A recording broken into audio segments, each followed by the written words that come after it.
Hello friends, welcome to our channel. Today we're going to take a look at another horrible case with you. The case of Amanda Plass. Amanda Lynn Plass was born on December 11, 1990 in Chopee, Massachusetts, where she grew up with her sister Emily and brother Nicholas. Her mother, Michelle Myers, described Amanda as a free-spirited individual who often seemed out of place in the present time. In 2011, Amanda was working as a waitress at a local restaurant in Chopee and was in a relationship with a 27-year-old carpenter named Seth Green. Tragedy struck on August 26, 2011. Seth called 911 and reported that he had found Amanda lying unresponsive in the kitchen of her apartment. When police and paramedics arrived, they found that Amanda was already deceased from multiple stab wounds to her chest, throat, and abdomen. The scene was immediately cordoned off and investigations were initiated. Seth was found sitting on the porch, visibly distressed and emotional. Detectives carefully searched Amanda's apartment for evidence, but the perpetrator had managed to escape the scene. The investigation was ongoing, with the goal of identifying the person responsible for Amanda's murder and bringing them to justice. Detectives began their investigation at the crime scene, where they found a significant amount of blood splatter in the kitchen, indicating that this was where the attack occurred. The evidence suggested that a knife was the likely murder weapon, and it was taken by the perpetrator. Further analysis revealed visible shoe prints from Nike sneakers on the floor and broken window glass, bearing a palm print in one of the rooms. Given the type and number of wounds on Amanda's body, detectives suspected that the perpetrator was someone Amanda knew, and the motive was likely a personal vendetta. As a result, they brought Amanda's boyfriend, Seth Green, in for questioning at the police station. When Seth arrived at the police station, he appeared visibly shaken, overcome with emotion over the loss of his girlfriend. The investigators were interested in determining his emotional response. During the interrogation, Seth explained that he had spent the entire day at work and had planned to give Amanda a ride to her workplace, but was unable to do so due to his own work schedule. Seth had a limited relationship with Amanda, but he loved her and had no motive to harm her. As a carpenter, Seth used various tools at work, including a knife on his tool belt. However, he consistently left his tools at work after his shift, and this day was no exception. After finishing his work, Seth changed his clothes, left his tools behind, and went to meet Amanda. He understood why he was the main suspect, but he denied any involvement in her death. The police investigation confirmed Seth's alibi, and he passed a polygraph test. Additionally, the boots he was wearing when the police arrived didn't match the Nike sneakers found at the crime scene, further ruling out his involvement. Amanda's tragic death led to a complex investigation. Initially, the police explored the possibility that her ex-boyfriend was involved, but further inquiry ruled him out as a suspect. He provided a DNA sample and fingerprints, which did not match the evidence found at the crime scene. Moreover, he had a solid alibi, eliminating him from the list of potential perpetrators. The family's pain deepened when they found out that some police officers had taken photos of Amanda's body while the state police were on their way to the crime scene. These officers shared the disturbing images with other officers and civilians, breaking the family's trust with the authorities and adding to their emotional pain. The case remained stagnant for approximately 2 years until investigators decided to review the evidence again. During this review, a crucial clue was discovered on a dry erase board in Amanda's bedroom. The message, "Dennis was here 8/11, had gone unnoticed until then. Considering the date, this message became significant. It was just 15 days before Amanda's body was discovered in her apartment. The revelation sparked questions. Who was Dennis, and was he connected to Amanda's death? The police had not come across this name throughout the entire investigation. Detectives analyzed Amanda's phone records and social media posts to see if she had any connections to someone named Dennis. Amanda's ex-boyfriend reported to the police that her apartment had been broken into several times when she was not home. Amanda suspected a young man whose name started with the letter D. She knew this man and wanted to resolve the issue peacefully, so she decided to talk to him first. During their meeting, Amanda tried to discuss the break-ins, but the man denied any involvement. When Amanda mentioned that a neighbor had seen him in her apartment, she politely asked him to return her stolen belongings. However, the man left. The investigation then focused on identifying the man named Dennis, who was suspected of being involved in Amanda's death. The police found a man named Dennis Rosa Roman living 3 blocks from the scene of the crime. A background check revealed that Dennis had a history of breaking and entering. Although there was no palm print to match the one found at Amanda's home, the police still wanted to question Dennis. They located him in Westfield, Massachusetts, and invited him to the station for an informal conversation. However, Dennis declined the invitation. But in November 2013, Dennis voluntarily visited the police station. The police questioned Dennis about his relationship with Amanda, and he acknowledged knowing her from Chappie, but claimed he hadn't seen her in a couple of years, which was true since Amanda had been deceased for a couple of years. When asked if he had ever visited Amanda's apartment, Dennis denied ever being there and stated that he didn't know her well. He admitted to occasionally selling weed to Amanda, which was how they occasionally interacted. During the interrogation, Dennis agreed to provide a DNA swab and revealed the size of his shoes, which matched the one found at the crime scene. However, the police noted that Dennis's Nike Air Max shoes had a different tread pattern than the ones that left bloody tracks at the crime scene. After providing his DNA, Dennis refused to answer further questions, promising to return to the police station in a few days to continue the conversation. Initially, the police didn't have sufficient grounds to arrest Dennison, so he was released. This decision was made despite concerns that he might flee and hinder the investigation. Further investigation revealed that Amanda and Dennis had made several phone calls to each other on July 28, 2011. The phone records showed that Amanda initiated 4 calls, while Dennis initiated 5 calls. When Dennis returned to the police station a few days later, his story changed.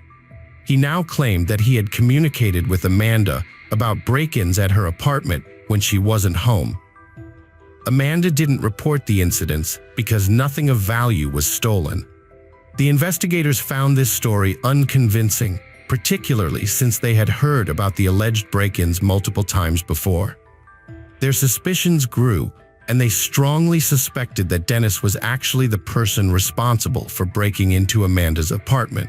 As Rosa Roman continued to alter his initial statement, the investigators became more confident that he was hiding something crucial to the case. The priority shifted to uncovering the truth about his involvement in Amanda's death and determining what secrets he was trying to conceal.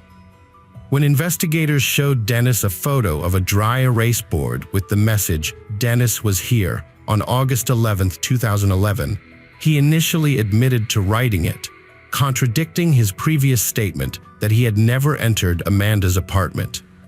This admission was significant, as it directly implicated him in the crime. Furthermore, DNA results confirmed that Dennis had given false testimony, as his DNA matched the DNA found under Amanda's fingernails, and his palm print was found on a glass at the crime scene. After realizing that the police had gathered sufficient evidence for his arrest, Dennis changed his story for the 3rd time. He now claimed that he had been present at the crime scene and had attempted to save Amanda from the attacker. However, he refused to name the alleged attacker, citing concerns for his and his family's safety. Instead, he provided a detailed description of the person he claimed was responsible for Amanda's death. Dennis described the alleged attacker as a tall, white, light-skinned individual with blue eyes, weighing between 170 and 200 pounds. He also claimed that the person was wearing old pants, dirty boots, and a t-shirt with the phrase, "Why drink and drive when you can smoke and fly?" Despite this new information, detectives did not believe Dennis's story, as all the evidence pointed to him as the sole perpetrator of the crime. As a result, Dennis was arrested and charged with Amanda's murder. The trial took place almost 3 years after Amanda's death and centered around the debate over whether Dennis was responsible for her murder. His lawyers presented the argument that although Dennis was at the crime scene, he did not commit the murder. Instead, they accused the police of botching the investigation and framing Dennis after their efforts to find the perpetrator failed. Dennis claimed that his involvement in Amanda's death was involuntary. He stated that his dealer forced him to collect a debt at her apartment. Dennis allegedly tried to help Amanda, but couldn't stop the dealer. He cited his DNA under her nails as evidence, saying she grabbed his hand during the incident. In contrast, the prosecutors had a different explanation for the events leading to Amanda's death. They believed that Dennis was breaking into Amanda's apartment while she was not home and that she had caught him. During one of these break-ins, Dennis allegedly left an inscription with his name on a board. Amanda assumed that Dennis was the trespasser who had stolen from her, and that is why she called him and asked him to return the stolen items. This explained the multiple phone calls between Amanda and Dennis on the day she died. Dennis, the killer of Amanda, mistakenly believed Amanda was already at work, re-entered her apartment, and ultimately took her life in a fit of anger during a dispute. A jury convicted Dennis of the crime after 8 days of testimony and 5 hours of deliberation. Dennis received a life sentence in prison with no possibility of parole. Hello friends, welcome to our channel. Today we're going to take a look at another horrible case with you, the case of Smith family. George, from a happy family in Greenwich, Connecticut, grew up with his father's liquor store as a central part of his life. After studying business at Babson College, George worked in Boston as a data mining analyst, but his true passion remained the family business. So, he eventually returned home to learn the ins and outs of the store from his father. In 2002, George met Jennifer, also from Connecticut, at a friend's reunion. Jennifer had just started her teaching career as an elementary school teacher. The couple fell deeply in love, and George's parents were overjoyed with his choice. 3 years later, in 2005, they decided to tie the knot and start a new life together. They got married at Castle Hill Inn in Newport, Rhode Island, with the ocean as a stunning backdrop. The honeymoon cruise that followed was meant to be a relaxing and joyful experience. However, it turned out to be a mysterious and frightening journey that filled them with uncertainty. George and Jennifer met Josh, a 20-year-old from California, and another couple on a cruise ship. Josh quickly became friends with George, and on July 1st, the group decided to spend the day together on land when the ship reached the Italian coast. They had an amazing time exploring the island, trying local food, and creating unforgettable memories. That evening, George and Jennifer met up with their friends again on the ship and decided to have a fun night, enjoying appetizers and drinks before heading to the casino. George and Josh played craps while Jennifer played poker. Although they lost a significant amount of money, they didn't regret it, joking that it was part of their honeymoon. The last time George was seen on video was leaving the casino around 2:30 a.m. Tragedy struck on the morning of July 5, 2005, on the Greek island of Mykonos. George, 26, vanished. The ship's captain searched the cabin where strange footprints were found, as well as the deck, but George was nowhere to be found. The available evidence suggested that something serious had happened, possibly involving violence. The news spread quickly, causing alarm among the passengers.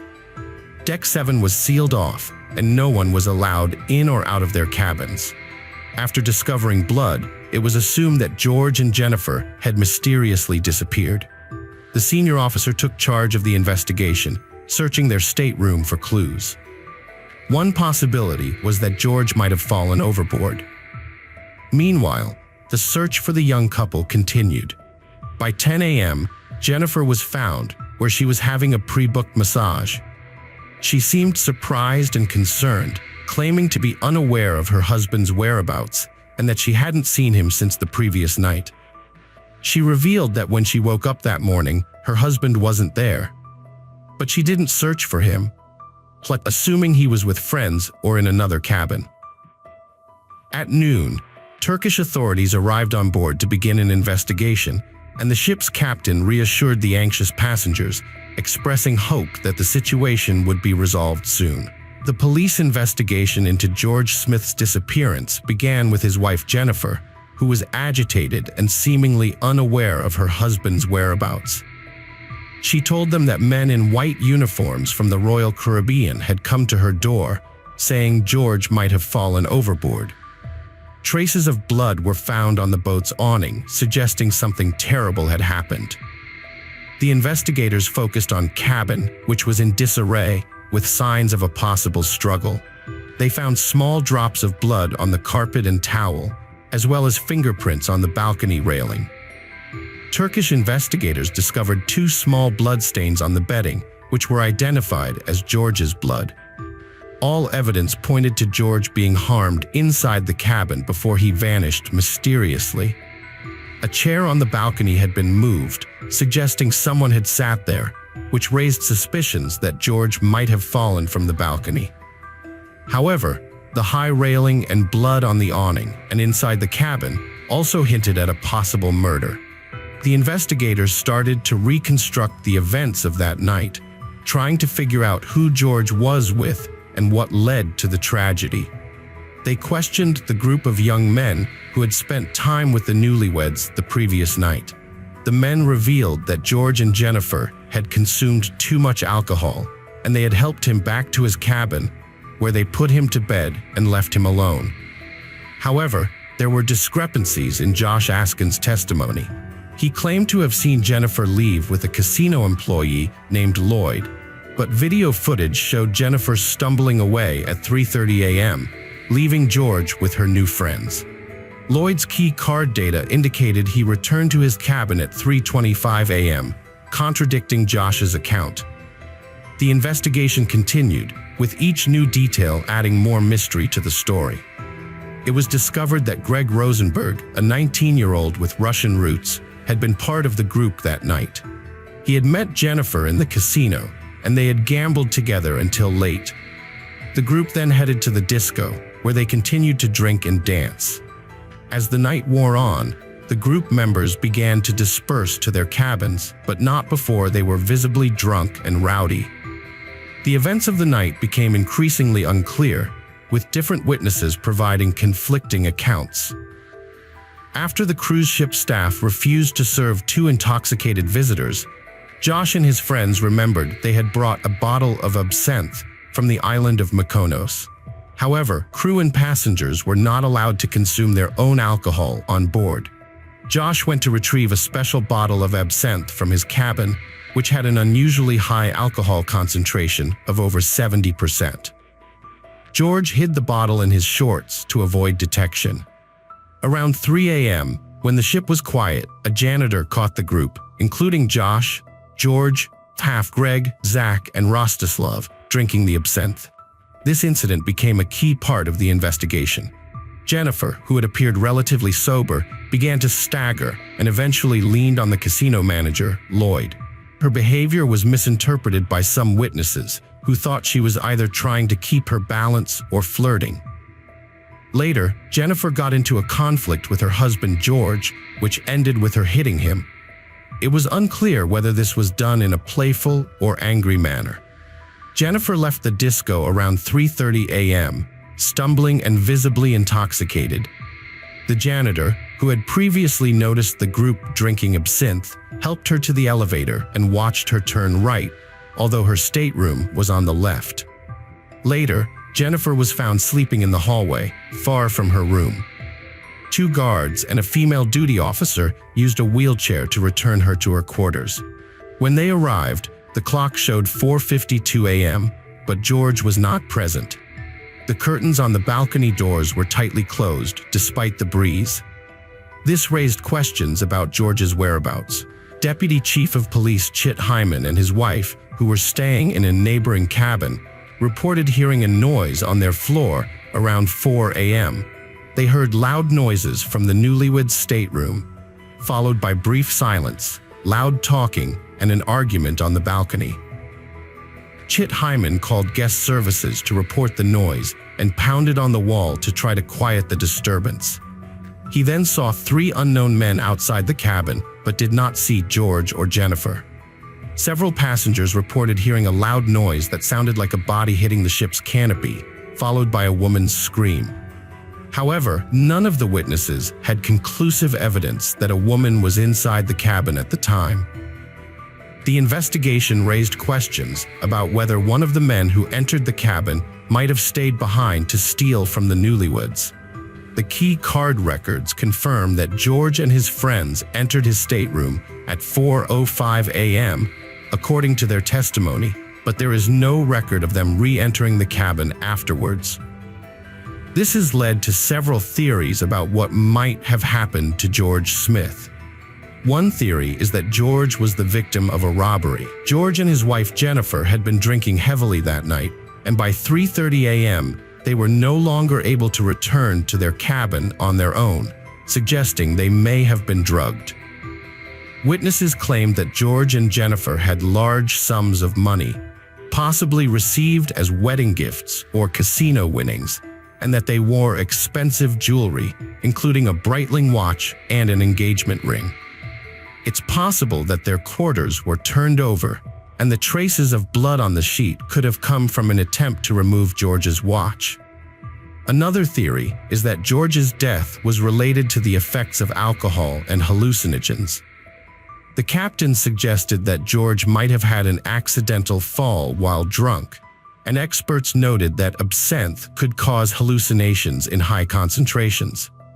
However, the absinthe George and Jennifer purchased was bought officially in Europe, and experts believe it was unlikely to cause hallucinations. The FBI investigation into George's disappearance involved interviewing several key individuals, including Jennifer and casino manager Lloyd Botha, who both passed polygraph tests. Josh Askin failed his polygraph test, which may indicate that he was hiding something, but it could also be due to the interrogation tactics used. A videotape showing 3 men, including Russians, joking about George's disappearance was found, with one of them saying, "We gave him a lesson in paragliding without a parachute," which could be a hint about what happened to George. In 2009, 4 men, including Greg, Zach, Rostislav, and Josh Askin, were interviewed by the FBI as witnesses. Zach Rosenberg and Josh Askin refused to give direct answers, citing the Fifth Amendment, and their testimony remained ambiguous. The George Smith investigation was influenced by Greg Rosenberg's testimony, who claimed that he and others ordered food to their cabin that night, which would have provided an alibi for the Russian men. However, there are contradictions to this claim, as ship records do not support the order, and the cabin's delivery service was blocked the day before. Furthermore, the staff was instructed not to provide service to them that night. Greg Rosenberg's account of the relationship between George and Jennifer was also unclear, as he claimed it was difficult to determine due to heavy alcohol consumption. He emphasized that everyone in the group was highly intoxicated, making it impossible to draw conclusions about their relationship. However, there are contradictions in Greg's testimony, as Josh Askin stated that Greg left the cabin after ordering food, which Greg denied. These contradictions added complexity to the investigation, requiring further verification and fact-finding. Greg claimed that he had no information about Jennifer or Lloyd Botha's involvement in George's disappearance, but believed that the event was not accidental. He hinted that something significant happened that night that would eventually be revealed. Sadly, Greg Rosenberg was murdered in 2019, and his death remains unsolved, with police investigating a possible link between his murder and George's death. The Smith family persisted in demanding the truth and justice, but their efforts yielded little results. They offered a $100,000 reward for information leading to those responsible and called for a boycott of the ship owners' company, which they believed was covering up the incident. The family's relationship with Jennifer became strained as her behavior seemed suspicious, and her reluctance to share information raised concerns. She claimed to be following FBI instructions, but her decision to accept a $1 million settlement from the cruise company led the Smith family to lose faith in her and suspect that she was hiding something. The Smith family was disappointed with the Turkish authorities' investigation and felt that Jennifer was too quick to accept the offer. They believed that she was not showing the proper interest in finding out what happened to George. Jennifer claimed to remember little from that night after 2:30 a.m. and was not aware that the liner staff had found her in the corridor and returned her to her cabin. The Turkish investigation did not satisfy the Smith family, leading them to seek the help of independent forensic scientist Henry Lee, who conducted further studies in the cabin and on the balcony that were not included in the official investigation. The investigation into George Smith's disappearance aimed to determine whether his death was a murder or an accident. Henry Lee, an expert, suggested that the balcony's height made it uncertain whether George died from a fall, and alternative scenarios, such as being pushed by someone or being in a state of insanity, could not be ruled out. Lee planned to simulate a fall from the balcony using a dummy to gather more evidence, but the cruise liner's owner refused to allow it.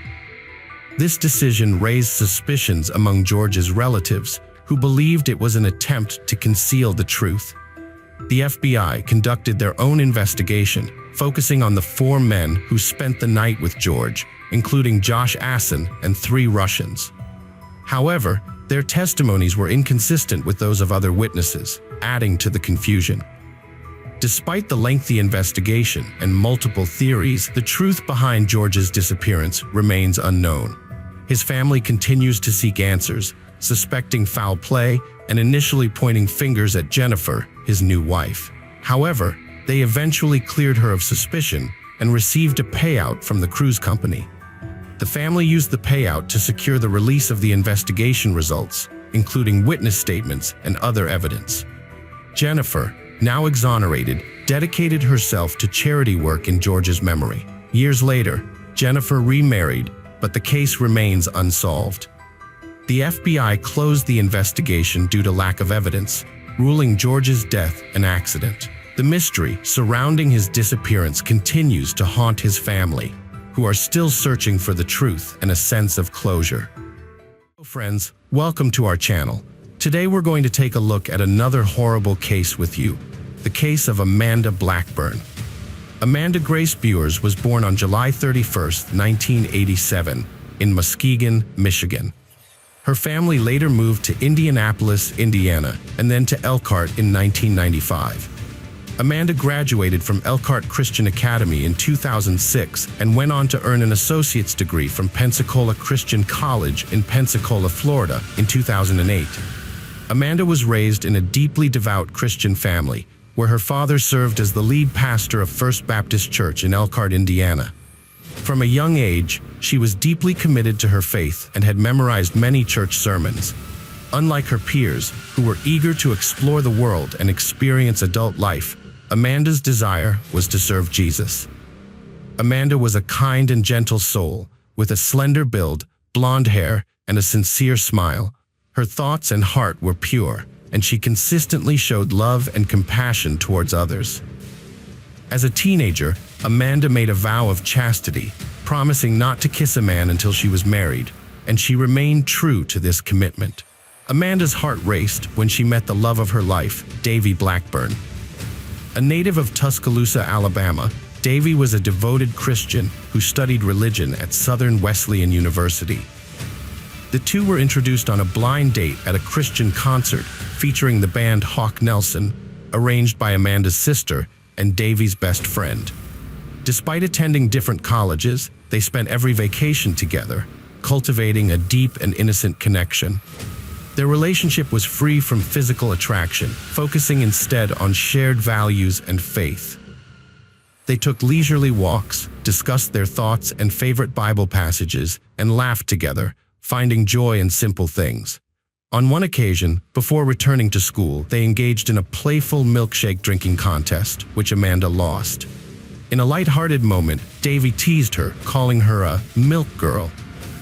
As he looked at her, he knew he had found the woman he wanted to marry. They maintained a long-distance relationship for a long time, relying heavily on messaging apps, phone calls, and extended conversations during their vacations together. They were deeply committed to building a strong and healthy partnership, and to that end, they sought the guidance of a psychologist to learn effective communication strategies. Amanda and Davy Blackburn got married on August 1st, 2008.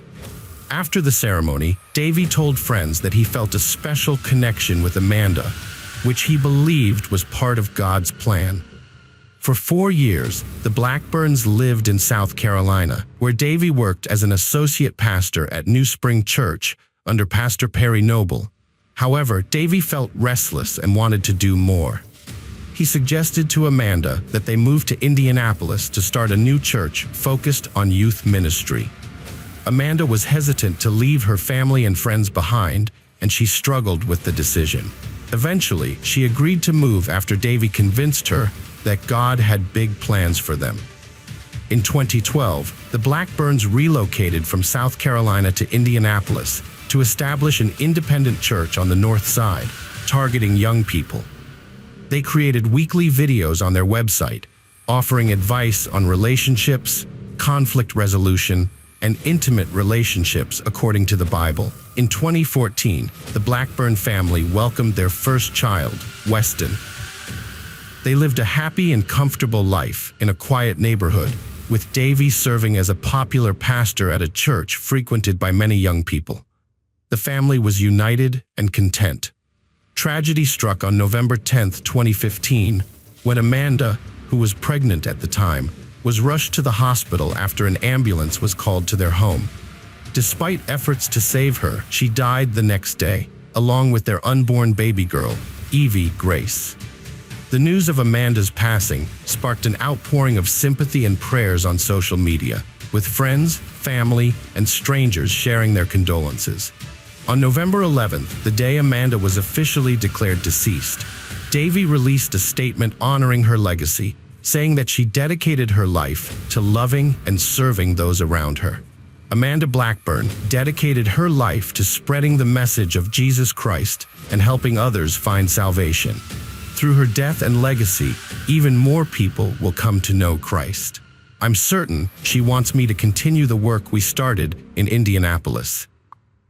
Dave Blackburn described the murder of his pregnant wife Amanda as a devastating blow to their Orthodox community and a shock to the entire state. The public demanded justice, calling for the perpetrator to be caught and punished. In his first interview, Dave recounted finding Amanda injured and unconscious on the living room floor, partially naked and surrounded by blood. Dave explained to investigators that he had left the house around 6 a.m. to work out at the fitness center, leaving the door unlocked, as he often did. If he had locked the door, it's possible the criminals might not have entered the house so easily, giving Amanda time to call for help. Amanda suffered 3 gunshot wounds, including one to the head during the attack. Despite a swift investigation, no arrests were made in the days immediately following the crime. The police quickly cleared Amanda's husband, Davy Blackburn, of any involvement in the brutal incident. According to trial transcripts, Davy Blackburn's testimony was supported by that of Scott Floyd, the first emergency medical paramedic from the Indianapolis Fire Department to arrive at the scene. Floyd stated that when they arrived at the house in response to Davy's 911 call, Davy was standing at the end of the driveway with blood on his hands. Scott stated that Davy described his wife Amanda as lying on the floor, unresponsive. Davy claimed to have discovered her after returning home from the gym around 7:30 a.m. and finishing a phone call with his friend Kenneth Wagner. He entered his home at 8:10 a.m. and called emergency services at 8:22 a.m., thinking Amanda was sick or unconscious. However, it's unclear why it took him 12 minutes to make the call and why he didn't notice the brain matter nearby. An emergency room doctor testified that the blood on her head was coagulated, suggesting the gunshot wound occurred around 2 hours earlier. Davey claimed to have only called his father after calling 911. Authorities verified his alibi using surveillance footage from the gym, and he was not considered a suspect. The autopsy revealed Amanda suffered multiple gunshot wounds and signs of a struggle. The investigation included reviewing CCTV footage and interviewing neighbors, one of whom reported hearing gunshots 35 minutes after Davey left the house. The initial theory was robbery, given the missing bank cards and MacBook bag.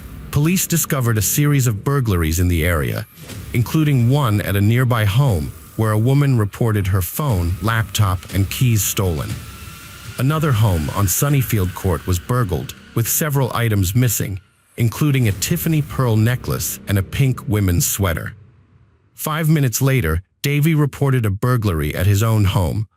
Police looked for connections between the crimes and released images of possible suspects. Davey was confident in the police's efforts to catch his wife's killer, and investigators were hopeful that promising leads would soon lead to the perpetrator. The key clues that helped track down the suspects were a stolen pink sweater, cell phone records, and an ATM receipt. These were found in a stolen Chrysler Sebring, recovered near the Blackburns' home. The debit card on the receipt matched one of Amanda's stolen cards.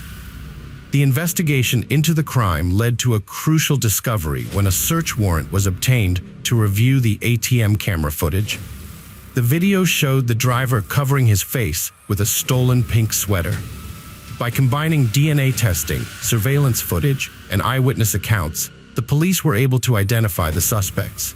DNA analysis of the sweater revealed that J.N. Watson was one of the individuals involved. This identification was a significant milestone in the case. Further investigation involved obtaining cell phone records. Watson's phone number was already in the database due to a previous burglary conviction for which he was on parole. The records of Diana Gordon's cell phone were also obtained. The data showed that both Watson's and Gordon's phones were in the vicinity of the crime scene when the incident occurred. Moreover, the phone records indicated that Gordon and Watson were near the Chase Bank, where Amanda's debit card was used on the day of the murder. The final piece of evidence fell into place with the identification of Larry Taylor. By examining surveillance footage in the area, the police were able to identify Taylor's phone number and subsequently trace his address. Following the incident, a new development emerged when a gun was reportedly found near the Blackburn home. A man handed the gun over to the Broad Ripple Fire Department, claiming to have discovered it outside the home. Forensic experts analyzed the gun, and after 2 weeks of investigation, police arrested 18-year-old Larry Taylor and 21-year-old J.N. Watson for Amanda Blackburn's murder. A third suspect, 24-year-old Diana Gordon, was taken into custody for a parole violation, but he was not charged with a felony since he did not enter the Blackburn home. Once the crime lab results were in, it was confirmed that the gun found near the victim's home was the murder weapon. All 3 suspects were apprehended. When questioned, Larry Taylor admitted to shooting the woman twice because she allegedly jumped on him and he feared she would scratch him. He then shot her in the back of the head as she lay on the ground and proceeded to watch her bleed to death. A criminal trio, consisting of Taylor, Watson, and Gordon, targeted the Blackburn house on November 10th with the intention of stealing money. The husband had left the front door unlocked when he went to the gym, making it an easy target. Upon entering, they confronted Amanda and Taylor, hit her with a gun to subdue her. Watson and Gordon, feeling uneasy, decided to leave and use the stolen bank cards to withdraw cash from an ATM. They attempted to get $500 from one ATM, but were unsuccessful, and then managed to withdraw $1,400 from another. Their actions were caught on CCTV. The duo returned to the Blackburn house to pick up Taylor, but in their absence, Amanda regained consciousness and fought back against her attacker. Taylor tackled her to the ground and later admitted to shooting her. After the crime, Taylor placed the stolen debit cards in an accomplice's car. The Blackburn home was the third target of the day for the trio. Earlier, they had broken into a house where the resident was asleep, stealing a laptop, wallet, and car. They were caught on camera, but ignored it and moved on. Their next target was another home, which they broke into through a patio window, stealing 4 TVs, a laptop, jewelry, and some unusual items, including a bag of oranges and a pink sweater that would eventually help the police identify them. Court documents revealed the evidence gathered by police against the suspects. The most crucial piece of evidence was Jaylen Watson's DNA, found on a pink sweater used to cover his face during a surveillance video. The sweater was stolen during the second burglary, and Watson used it to conceal his identity while trying to withdraw cash with Amanda Blackburn's stolen bank card.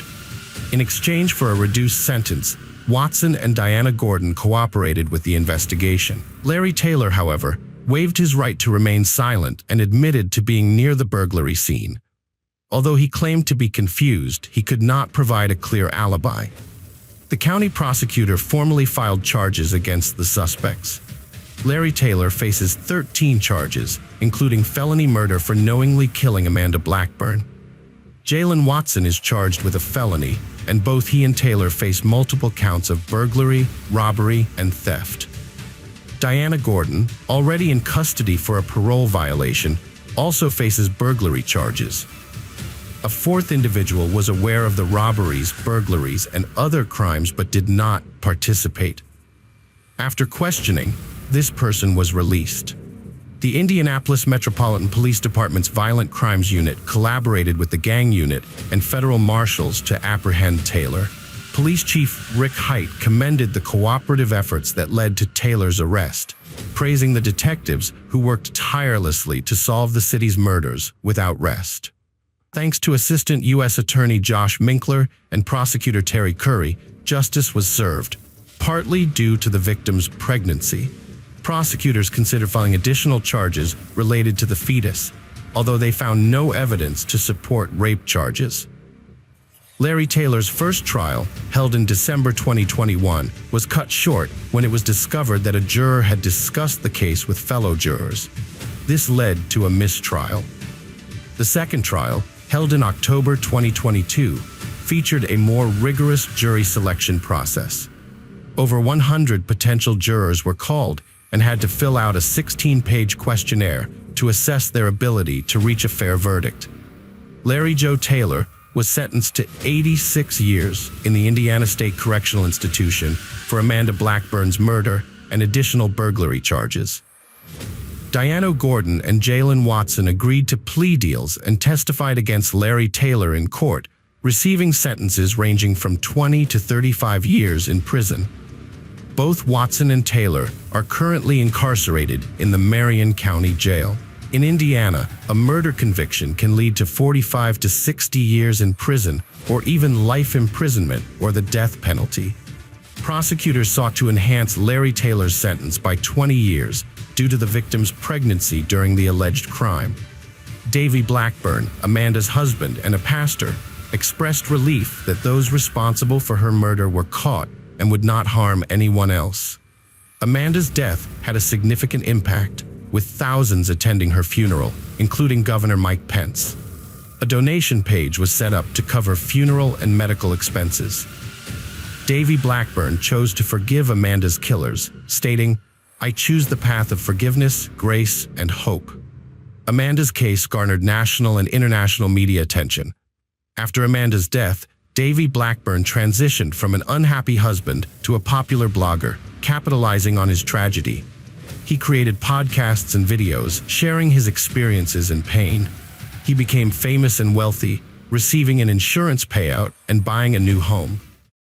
Friends, welcome to our channel. Today we're going to take a look at another horrible case with you, the case of Christy Shawn.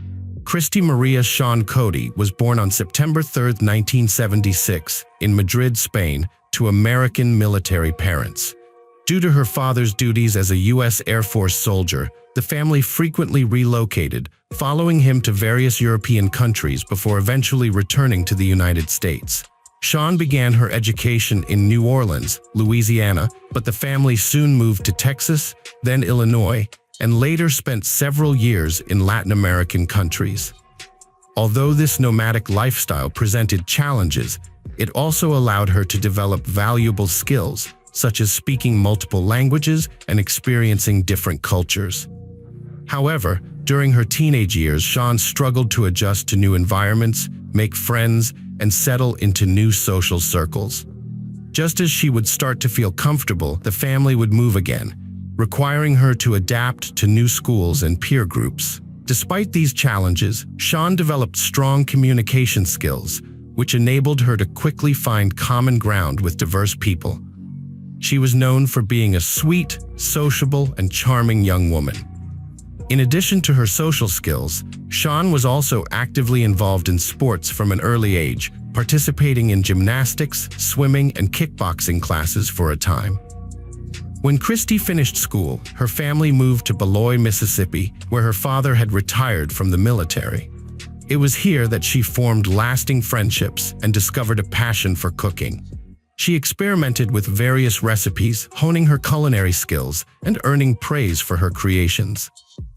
This led her to pursue formal culinary training, completing courses to further develop her talent. While her parents expected her to become a professional chef, Christy also discovered an aptitude for acting. She enrolled in an acting academy in Los Angeles, seizing every opportunity that came her way. She appeared in commercials, performed on stage, and worked as an extra or stunt performer in several high-profile productions. After graduating from the academy in 2000, Christy had yet to land a significant role.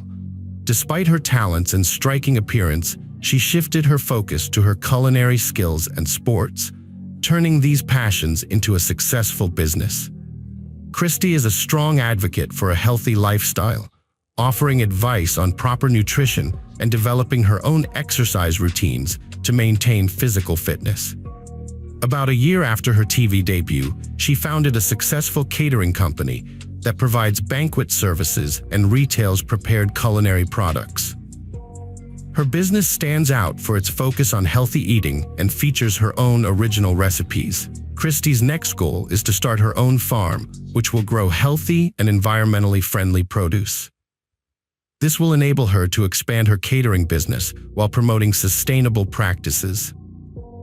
In addition, she conducts online courses on proper nutrition and develops other projects, further establishing herself as a prominent figure in the culinary industry. In 2012, Christy had a fateful encounter on TV when she met Joseph Timothy Cody, a casting director known as JT, at a studio in Los Angeles.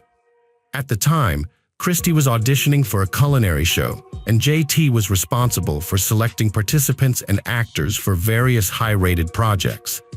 There was an instant connection between them. Despite being nearly 7 years older than Christy and in the process of getting a divorce, JT was captivated by her beauty and charisma. He began to pursue her, and Christy was receptive to his advances. Soon, they started a romantic relationship. Joseph and his partner Christy shared a dream of building a life together in North Carolina. They left Los Angeles, selling their businesses and home, and invested in a large plot of land in Leicester. They bought a spacious house and nearly 1-acre property where Christy focused on her blog about healthy nutrition and lifestyle, and Joseph continued to work with TV channels remotely. Their relationship was filled with harmony, and in August 2014, they had a grand wedding attended by hundreds of guests.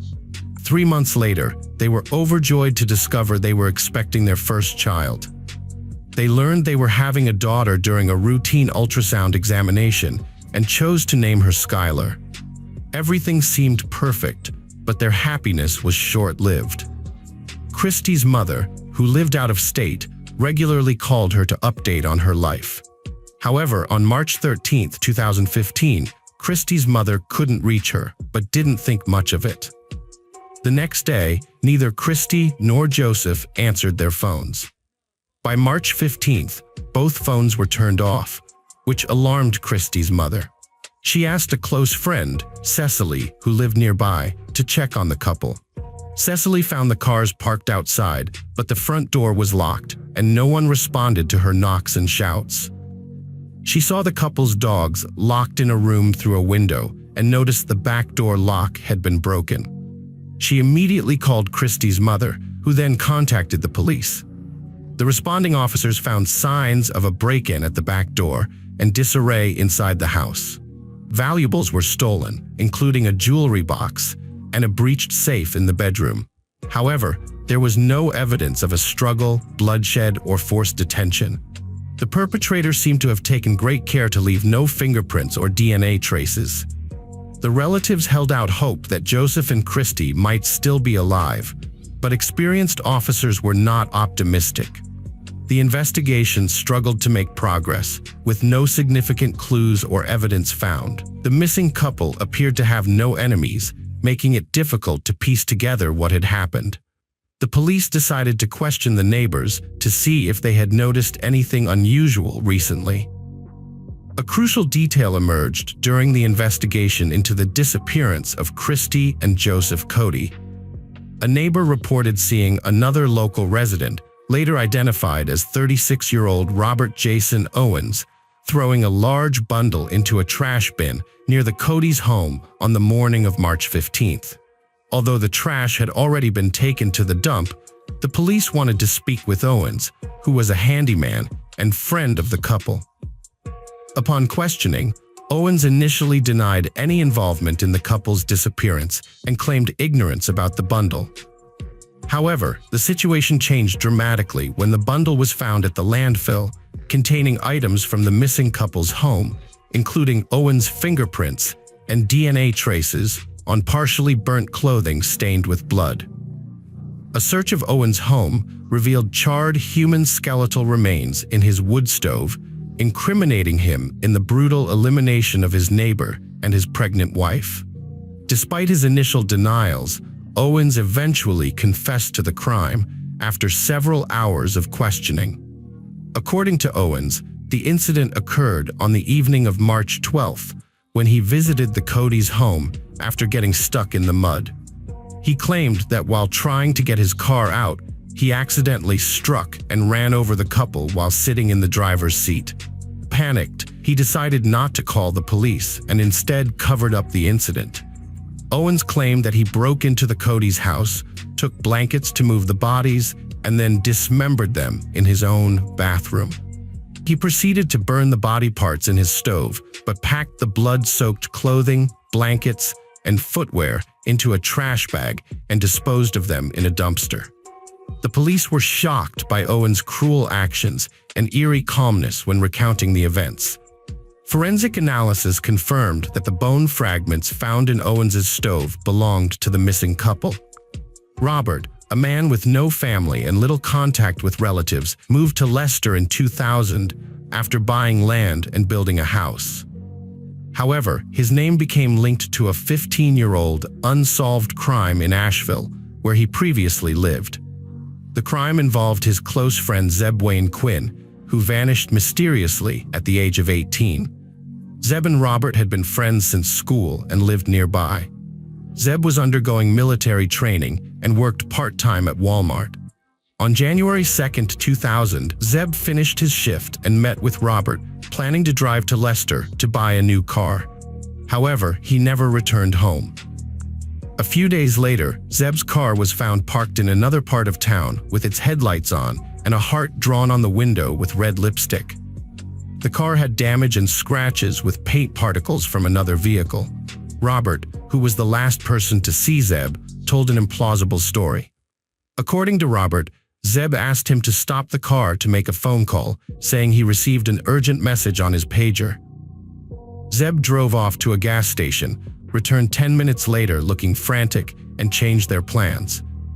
He then drove off in an unknown direction, hitting Robert's car in the process.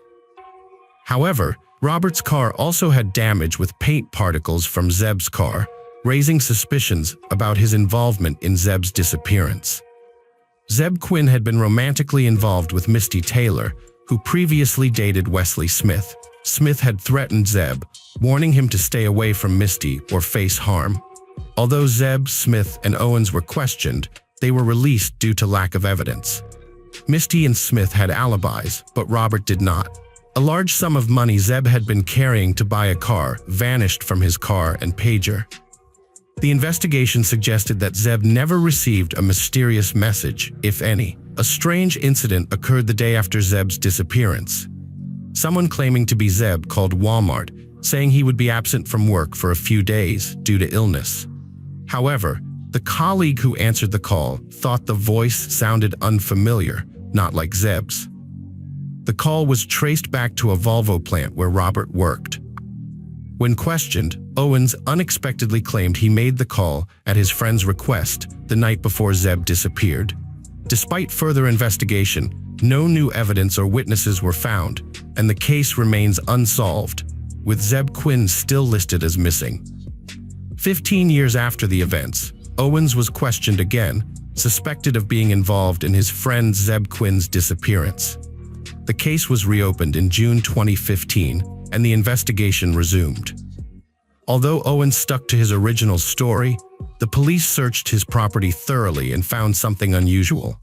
In a concrete slab on Owens' property, they discovered a hidden cavity containing small, heavily charred human bone fragments. Unfortunately, the remains were too damaged for DNA analysis, so it was impossible to confirm whether they belonged to Quinn. A neighbor's statement added another surprising detail. An elderly man recalled an incident from January 2000 when Owens had just bought the land and was building his house.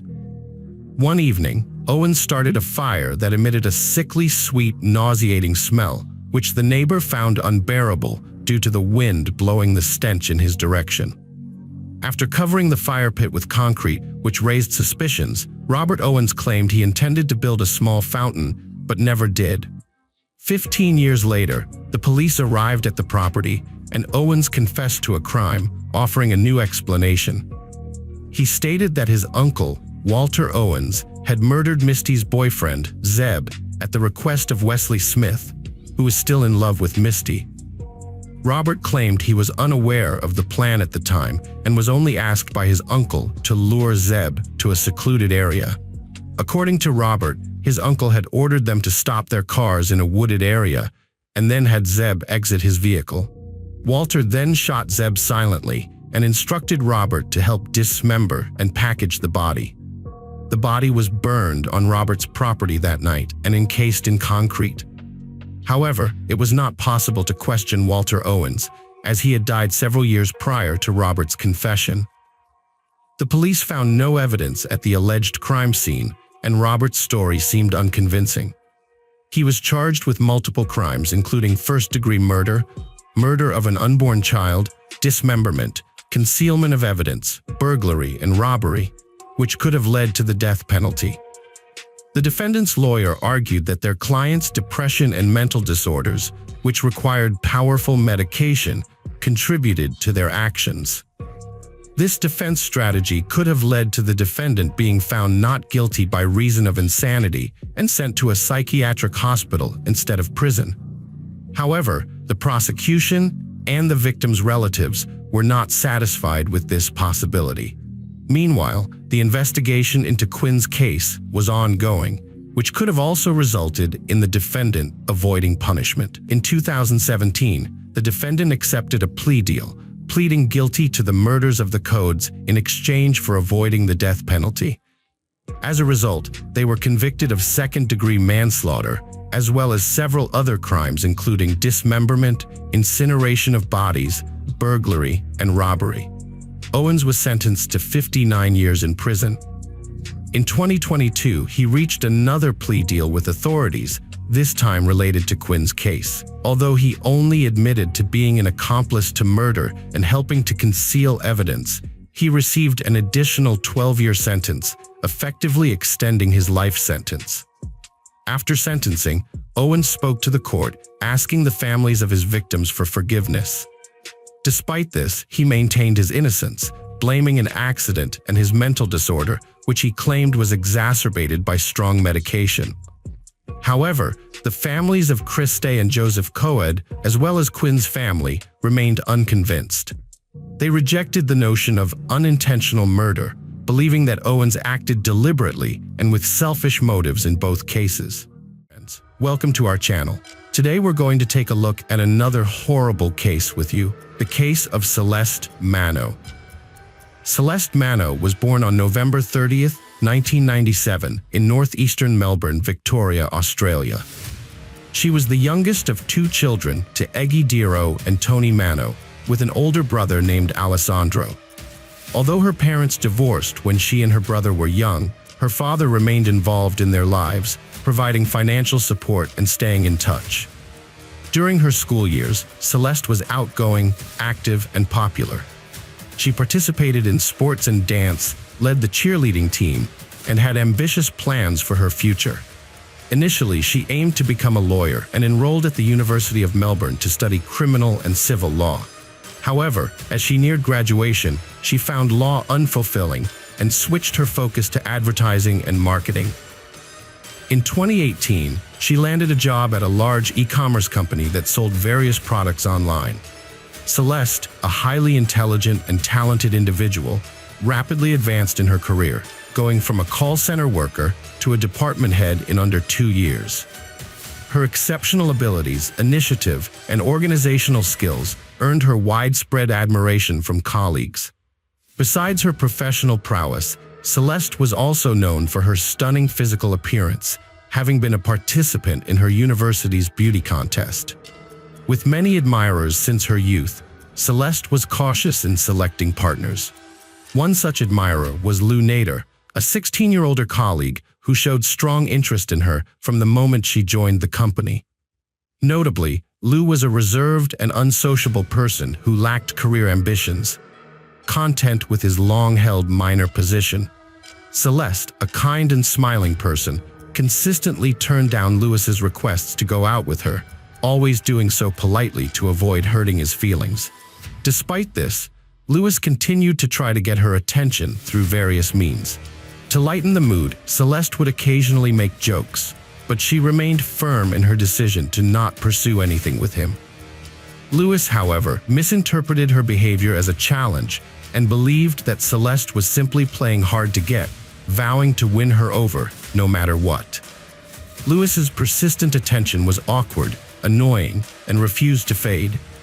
Celeste maintained her composure, hoping that he would eventually lose interest or focus on someone else. However, as time went on, Louis became increasingly obsessed with Celeste, and his infatuation did not go unnoticed by those around them. One day, Celeste confided in a close friend and colleague that she would never consider a relationship with Louis, citing 3 reasons: his peculiar and unpredictable nature, his lack of ambition and life goals, and their significant age difference. Celeste's admirer, Louis, made the fatal mistake of neglecting his work duties in his fruitless attempts to win her attention and affection. As a result, his productivity plummeted, and he received 3 reprimands and warnings from senior management. Eventually, he was dismissed from his job in early autumn 2019. When Louis was fired, he was devastated and on the verge of tears as he packed up his belongings in the office. Celeste, on the other hand, felt relieved that the unwanted suitor would no longer be a nuisance, but she also felt guilty, thinking that her rejection had contributed to his downfall. Mano, the department manager, thanked Louis for his years of service, escorted him out of the building, and offered him words of encouragement and luck before parting ways. Louis misinterpreted Celeste's reaction to his sudden kiss as a sign that she had feelings for him, despite her clear discomfort. He convinced himself that she was hesitant to pursue an office romance due to her position as his boss, and that their social differences were the only obstacle to their happiness. Emboldened by this mistaken belief, Louis decided to take matters into his own hands. After being fired, he created a social media account, found Celeste's profile, and sent her a friend request. When she initially accepted, he began sending her multiple requests to meet up, which she first tried to politely decline before eventually blocking him. Celeste's former colleague sent her another friend request on social media, this time from a new profile. Despite her attempts to ignore him, he began commenting on her photos, complimenting her appearance and suggesting they would make a great couple. She tried to limit her profile settings to prevent this, but a week later, she was still harassed. During a family gathering, Celeste confided in her relatives about the unwelcome attention, sharing the strange incident that occurred on the day he was fired. Her family listened, but they didn't take it seriously, assuming the admirer would eventually lose interest and leave her alone. What they didn't know was that the harassment was about to escalate. Although Lou didn't have Celeste's personal phone number, she started receiving romantic messages from an unknown number. She knew exactly who was behind them. The unwanted admirer sent her romantic poems, admired her beauty, and continued to try to convince her to go out with him. Mano received repetitive calls from her stalker, and she decided to answer once to have a direct conversation with him. She explained that there was no possibility of a relationship between them and asked him to stop contacting her. However, the stalker ignored her words and instead complimented her voice, expressing his happiness that she had finally answered his call. After this incident, Mano tried to block his number, but the stalker continued to harass her by calling from different numbers. This pattern of harassment persisted for months, during which Mano attempted to ignore him by blocking his numbers and fake social media profiles and not responding to his messages. She tried to maintain her daily routine, but the stalker's messages continued, transitioning from romantic to bold and threatening in nature. Eventually, the stalker's messages evolved from requests to demands, as he insisted on meeting Mano and sharing his delusional fantasies about what he would do to her. Celeste's situation took a dark turn when she discovered that her stalker, Louis, had started following her from work to her home, learning her address. At first, she didn't realize that Louis was physically present in her life, not just sending messages. She would occasionally catch glimpses of him near her home, but convinced herself it was just her imagination and paranoia. It wasn't until she finally acknowledged the truth that Louis was indeed following her every move, driven by his obsessive behavior. Celeste then sought police protection, requesting a restraining order to keep the stalker away from her and her home. However, the police were uncooperative and dismissive of her concerns. According to them, Louis hadn't broken any laws since writing poems and sharing explicit fantasies and messages wasn't illegal. Without concrete evidence of Louis's stalking, the police brushed her off, telling her to leave the precinct and let them focus on catching real criminals. A restraining order was finally issued against Sacco, prohibiting him from contacting Celeste in any way. At first, he respected the order and disappeared from her life for a few weeks, giving Celeste a sense of freedom and relief. However, her peace was short-lived. Less than a month later, she started receiving messages from unknown numbers. Sacco was pleading and then demanding that she drop the restraining order, claiming it was interfering with their supposed romantic relationship. Celeste immediately reported these messages to the police, as Sacco was violating the restraining order. As a result, he was fined and warned that further violations would lead to harsher consequences, including possible jail time. After this incident, Sacco remained quiet for almost 2 months, leading Celeste to believe he had finally left her alone. During this time, Celeste met Chris Redale, a young man who shared her interests, values, and goals. They quickly formed a romantic connection. Celeste opened up to her new boyfriend, Chris, about the harassment she had suffered at the hands of a former admirer. Although it had been over a month since she last heard from him, she still felt anxious about the situation. Chris was supportive and reassuring, doing everything he could to make her feel safe and cared for. As their relationship progressed, Celeste felt comfortable enough to introduce Chris to her family at a dinner gathering in early November. Her family welcomed him with open arms, and her mother even joked that Celeste was now in good hands. The next few weeks were peaceful, with no signs of the former admirer. Celeste was happy and carefree, spending all her free time with Chris. On November 15, 2020, the couple went on a date to a cafe, where they enjoyed each other's company and decided to capture the moment by taking a selfie. The photo of the couple turned out to be very romantic, showing them sitting together, embracing and smiling happily. Celeste was so fond of this picture that she decided to use it as her social media profile picture, also wanting to share the news of her new relationship and indicate that things were getting serious. Chris also shared the photo on his page, accompanied by a heartfelt caption expressing his love for Celeste and his desire to keep her happy. However, this outing would be the couple's last. Tragedy struck on the evening of their last date. After Chris dropped Celeste off at her home, they said their goodbyes and planned to meet again the next day.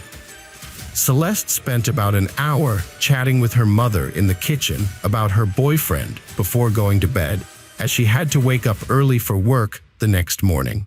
But on November 16, 2020, around 4 a.m., disaster struck when Eggy was awakened by the sound of breaking glass.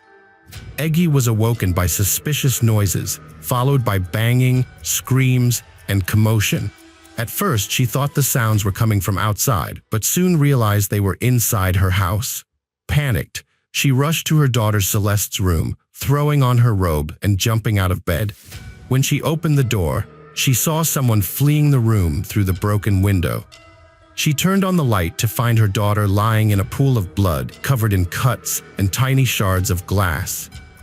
Celeste struggled to breathe, her eyes wide open and staring upward. Eggy called emergency services and tried to stop the bleeding, but it was too late. By the time the police and doctors arrived, Celeste had passed away. The autopsy revealed over 20 stab wounds on her body with a fatal blow to her heart. The police investigation concluded that the attack took less than 3 minutes, from the assailant breaking in through the window to the moment Eggy entered the room. Celeste was attacked with a large butcher's knife, and her attempts to defend herself left her arms with multiple cuts. When investigators asked her mother, Eggy, if Celeste had any enemies, she mentioned Louis Sacco, who had been stalking and harassing Celeste for over a year with frequent calls and threatening messages. Other family members, friends, and colleagues confirmed this information. At the crime scene, the attacker left behind a large number of bloody fingerprints and DNA evidence on a fence he jumped over while fleeing, which also indicated that he had injured his hand. It was crucial to detain and question Louis immediately as the prime suspect and to verify all the evidence and witness statements. Louis was arrested on the same day, but he initially denied any involvement, claiming that he loved Celeste and would never harm her. However, forensic results soon confirmed that the bloody fingerprints found in Celeste's room and on the fence belonged to Louis. Additionally, law enforcement discovered that Louis had violated a restraining order, preventing him from approaching Celeste. Furthermore, surveillance footage showed that Louis had purchased a hammer and a large knife at a local hardware store on the evening before the attack. Louis committed a horrific crime. He used a hammer to break into a woman's house through her window and then fatally attacked her with a knife. Louis bought a knife and a hammer and then waited until nighttime to carry out his attack on Celeste's home. His actions seemed deliberate and premeditated, yet his behavior was also erratic, raising questions about his mental health. Notably, the 39-year-old man had never been married, still lived with his parents, had few friends, and struggled to hold down a job. Louis was a nervous and introverted individual who struggled with social interactions. He also had a biological brother who was currently serving a long prison sentence for a crime. As a result, the court ordered a forensic psychiatric evaluation for Louis. His attorney argued that instead of imprisonment, Louis needed specialized treatment to address his mental health issues, which required professional attention. The victim's family was outraged by the argument that the criminal, Louis, might avoid punishment by claiming insanity.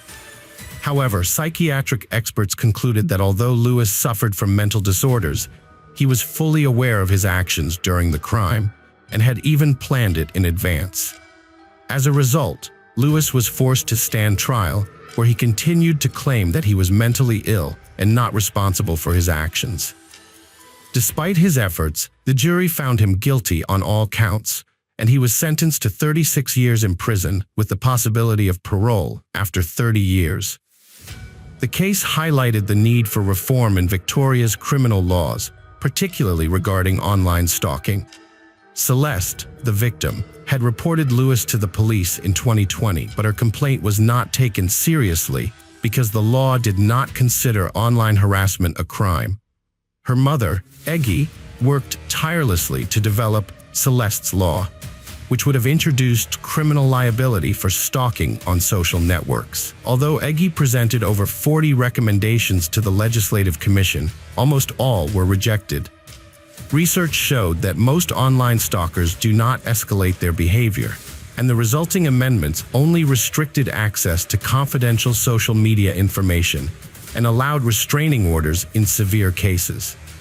Unfortunately, stalkers still faced no criminal liability, and Celeste's law was never enacted. Hello friends, welcome to our channel.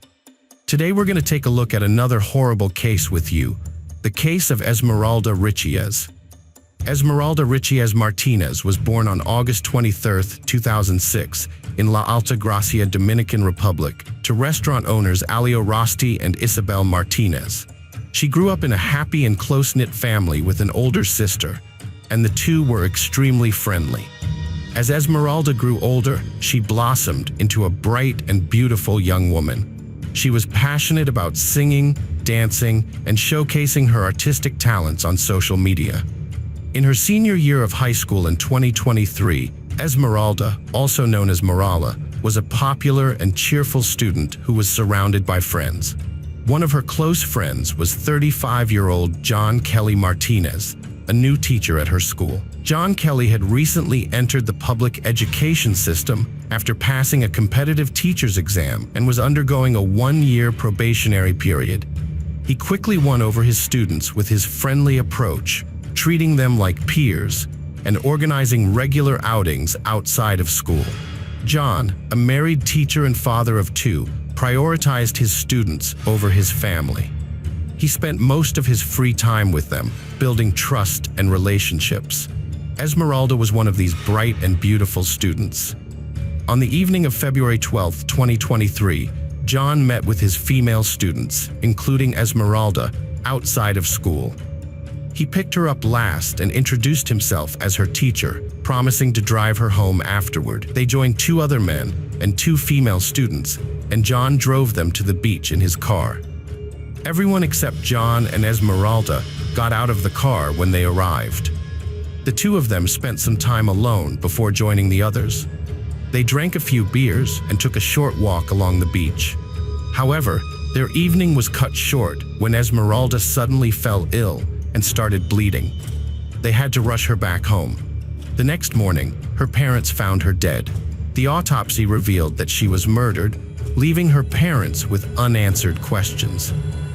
The National Institute of Forensic Medicine initially concluded that Esmeralda Richiez's death was caused by a severe internal bleeding and hemorrhagic shock resulting from a perennial laceration. However, following a thorough autopsy, the final classification of her death was undetermined. What led to such a tragic event when Esmeralda was accompanied by friends and a supervising teacher? The investigation shed light on the events. Police interviews with Esmeralda's friends and a review of their phones revealed crucial clues, leading to the identification of a suspect. One of Esmeralda's friends, who had been with the teacher and Esmeralda that evening, provided a shocking testimony. She claimed to have seen the professor secretly add 5 pills to Esmeralda's drink while they were at the beach. The initial police findings sparked widespread speculation in the Dominican Republic, where abortion is illegal. Many theories emerged about the cause of Esmeralda's death, with some believing she died of a heart attack and others speculating that she bled to death due to abortion pills allegedly given to her by John Kelly. The medical examiner's report was expected to put an end to rumors and speculation. However, when the forensic examination results were released, speculation only ceased for a brief moment. Esmeralda's relatives were shocked and skeptical when they learned the results, which ruled out pregnancy. The family was unhappy with the report's conclusion because it contradicted their theory, which was supported by the investigation's findings and evidence. Previously, an examination of Esmeralda's friends' phones had uncovered numerous text messages hinting at the teacher's long-standing interest in the student, but these clues were indirect. After a failed pregnancy, an investigation found that John Kelly drugged a girl without her consent and violently assaulted her on the beach, causing severe blood loss. A few hours later, Esmeralda, died. Toxicology test results were still pending. Based on the evidence, the prosecutor's office requested that John Kelly Martinez and his alleged accomplice, Ruben Murillo Martinez, be detained, as they are the main suspects in Esmeralda's death.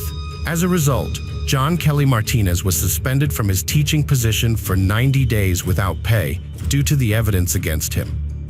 The prosecutor's office also requested that John Kelly be held in preventive detention for a year as the primary suspect in Esmeralda's death. To clarify, preventive detention is not a punishment for a crime, but rather a measure to prevent the person from committing further crimes while the investigation continues. New investigations, including fresh episodes and eyewitness interviews, have deepened the mystery surrounding the student's tragic death. Despite multiple stops during the journey to tend to her severe bleeding, neither the individuals assisting her nor the entire company took the crucial step of calling emergency services or rushing her to the hospital.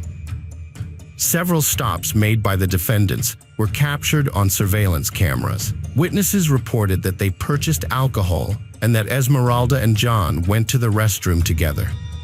They also visited a pharmacy to buy medication, water, and feminine hygiene products. It was later discovered that Esmeralda had to change her clothes completely at one of the stops because they were soaked in blood. After Esmeralda was dropped off at home, her parents noticed she was bleeding heavily. Assuming it was related to her menstrual cycle, her mother gave her a painkiller to help her fall asleep. One of Esmeralda's cell phones revealed that she had sent an audio message to a friend in the early morning hours, pleading for help and saying, "Please help me, I'm bleeding." Unfortunately, the friend didn't hear the message until it was too late. The next day, Esmeralda was found unresponsive on her bathroom floor, covered in blood. On February 14th, John Kelly Martinez was arrested, and his home was searched the following day. The clothes he wore on the night in question were seized during the search. Additionally, his cousin, Ruben Murillo, was accused of trying to hide John's bloody pants. The investigation into the event has been plagued by ambiguities. Rather than fueling speculation, the prosecutor's office should have provided clarity on the circumstances surrounding the young girl's death, which had alarmed the public and sparked demands for a thorough and high-quality investigation. Many people felt that the investigation had missed crucial evidence, including a thorough search of the teacher's home and car, which were potential crime scenes. The authorities quickly requested to examine the car, but John Kelly's wife sold it soon after, raising suspicions that she was trying to hide evidence. The car's new owner was Panaga Pillar. Only when the authorities threatened to take action against J.C. Espinal Rowe, John Kelly's wife, and Frank Panaga for their alleged involvement in the case did they finally inspect the car. Although they found traces of Esmeralda's blood, no other significant evidence was discovered. The court decided that there was not enough evidence to keep J.C. Espinal Rowe in jail, so she was released. The investigation continued for several months. The prosecutor reopened the case, re-interviewing the three girls who had been with Esmeralda that night. Their testimony helped investigators piece together the events of that night, minute by minute. At 7:30 p.m., John Kelly Martinez, 35, and his cousin Ruben Murillo Martinez went to Esmeralda's home in La Otra Banda Igay with the three girls in the passenger compartment of the car. John, posing as Esmeralda's teacher, coaxed her away from her mother, promising an exciting evening with her classmates. Initially, the plan was to take the group to an amusement park, but John changed his mind en route and chose a new destination. It's likely that John had no intention of going to the amusement park and instead opted for a quiet evening at Mile Beach. During the drive, John stopped at a store to buy a beer and asked his brother to move to the back seat, allowing Esmeralda to sit in the front. John had a thermos with him, which he filled with beer and secretly added 5 unknown pills. He offered the drink to Esmeralda without warning her about the pills, but one of her friends noticed this when they arrived at the beach. The 3 girls left the car, leaving Esmeralda alone with John. They spent about 30 minutes alone in the car, which didn't go unnoticed by Esmeralda's friends. Suddenly, John emerged and instructed everyone to get back in the car, claiming they needed to leave urgently. During their journey, they had to make multiple stops due to Esmeralda's heavy bleeding. One of these stops occurred at 9:45 when they pulled into a gas station parking lot. There, Esmeralda visited the restroom in the cafeteria, as confirmed by eyewitness accounts and CCTV footage. Esmeralda's classmate reported that she asked to stop at a gas station because she needed to use the restroom. When Esmeralda went in with her friends, they were shocked to see that her clothes were covered in blood. The restroom was also heavily blood-stained, requiring they to mop the floor. They were frightened and asked the gas station attendant if this was normal, and she told them it was not and that they needed to take Esmeralda to the doctor right away. They told John Kelly, Esmeralda's teacher, about the situation, but he refused to take her to the hospital, fearing he would be arrested. An investigation later confirmed that Esmeralda's blood was found in the parking lot and restroom at the gas station. Surveillance footage and a receipt also showed that they had stopped at a pharmacy to buy medical supplies, including sanitary pads, at 10:21 p.m. John Kelly eventually dropped Esmeralda off at her home around 11 p.m., but she was still heavily bleeding, having been left alone in the car with him. A subsequent medical report on February 16th revealed that Esmeralda had suffered severe and brutal abuse, resulting in massive blood loss and hypovolemic shock. While this condition could have been treated, Esmeralda never received the life-saving medical attention she needed that night. Esmeralda's toxicology report revealed the presence of a synthetic gestagen, a key ingredient in abortion pills. However, it had already been established that Esmeralda was not pregnant. This substance is taken orally as a contraceptive and works by suppressing ovulation and fertilization. Given its presence in her body, it's likely that John Kelly, her teacher, had planned to engage in intimate relations with her. After a series of medical examinations, Esmeralda's body was finally laid to rest at the Albano Public Cemetery. Her family and friends, including Malala, bid her a sad farewell, remembering her as a kind and cheerful person. Her devastated parents couldn't help but replay the fateful evening in their minds, blaming themselves for trusting John Kelly with their daughter's care and allowing her to go for a walk with him. On June 4, 2023, prosecutors charged John Kelly Martinez, a math and physical education teacher, in connection with the death of Esmeralda Richiez after reconstructing the last hours of her life. 8 days later, on June 12, 2023, the LA Alagia Prosecutor's Office filed an indictment and requested a trial against Martinez and his cousin, Rubiel Milo Martinez, in the LA Alagracia Instructional Court. The trial was initially scheduled for August 23, 2023, but was postponed due to Storm Franklin and rescheduled for November 24, 2023. However, the judge later ordered that John Kelly Martinez be retried as the sole defendant in Esmeralda Richiez's death. The new trial was initially set to begin on January 9, 2024, but was rescheduled again because only half of the witnesses showed up. The trial is now scheduled to take place on February 1st and 6th, 2024, before the Collegiate Court of the Penitentiary Chamber of First Instance of La Altagracia. The defense attorney argued that the prosecution's case relied too heavily on the idea that the victim's parents were responsible for her death, rather than focusing on the actions of the defendant.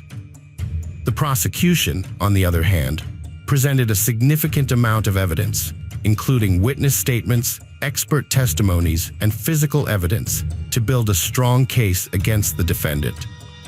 During the trial, the defendant attempted to portray himself as a victim, claiming that his interactions with the victim on the night of her death were consensual. When Professor John Kelly Martinez brought Esmeralda home, she was alive and in good health. However, the court documents reveal that Martinez voluntarily inflicted severe injuries on Esmeralda, including lacerations, abrasions, and contusions, which ultimately led to her death due to acute internal and external bleeding and hemorrhagic shock, as confirmed by the autopsy report. Despite Martinez's statement in court, it had no impact on the judges or the audience. On March 14, 2024, Martinez, 36, was sentenced to 20 years in prison for violent conduct. He will serve his sentence at the Anamuya Correctional and Rehabilitation Center. Additionally, Rubiel Maro Martinez, the defendant's cousin and an accessory after the fact, was given a conditional enforcement measure, requiring him to make regular court appearances in Hayward. Following the enforcement measures against Martinez and his cousin, the family's attorney, Raimundo Rosario, expressed satisfaction with the outcome and stated that the family would not pursue further investigation. Esmeralda's mother, Isabel Martinez, regretfully recalled allowing her daughter to walk with the teacher and 3 friends. She had previously spoken to the teacher on the phone, asking if he was a teacher, and he had confirmed that he was. She had trusted him to take care of her daughter, not knowing that he was a danger to her. The Ministry of Education offered support to the families of the deceased girl and the other girls who were with her on the day of the tragedy. They expressed hope that such cases would not happen again in the education community or in society. For the grieving parents, their fight for justice had just begun.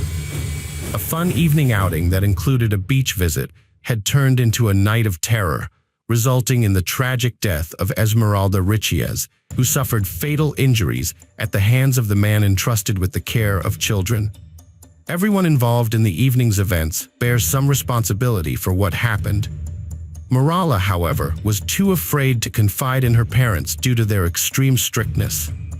We've all been there, afraid to speak up because we fear punishment or being misunderstood. But in this tragic case, fear triumphed, resulting in the devastating loss of a precious life. Welcome to our channel. Today we're going to take a look at another horrible case with you, the case of Carol Maltese.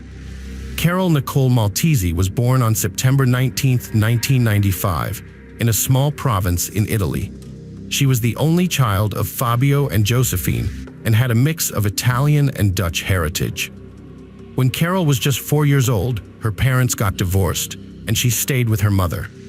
Her father moved back to the Netherlands, got remarried, and had more children. Carol's mother, Josephine, chose to stay in Italy and raise her daughter on her own. Despite her former husband's lack of support, Josephine worked multiple jobs to give Carol a good education and a better life. Carol grew up to be a kind, sociable, and beautiful girl with many friends. She was active in sports, particularly horseback riding, and loved to dance. She was fluent in 3 languages, enjoyed traveling across Europe, reading, and could talk about almost any subject. As a teenager, Carol became a stunning beauty with a slim figure, and she loved being the center of attention. After finishing school, Carol went on to study industrial design, arts, and fashion at a technical university. She quickly became one of the top students in her class. Carol began dating a young man, a year older, and studying architecture and design during her freshman year. When she was 20, she discovered she was pregnant, which came as a shock to both her and the father. Despite being unprepared, Carol decided to keep the baby. In 2016, Carol gave birth to a son, and she and the father were forced to drop out of school due to financial constraints. They moved to Verona for better job opportunities to support their family. Carol landed a job as a sales consultant at a cosmetics and perfume retail chain when her son turned 1, while her partner worked from home and took care of their child. In mid-2019, Carol started an affair with Angelo, secretly meeting him in hotel rooms and exchanging messages at night. However, just before the new year, the father of her child discovered her infidelity and ended their relationship. Carol thought it was for the best to leave since she was already planning to move in with her new boyfriend. However, a complication came up. Angelo still lived with his parents, and it wasn't possible for Carol to move in there with her child from a previous relationship.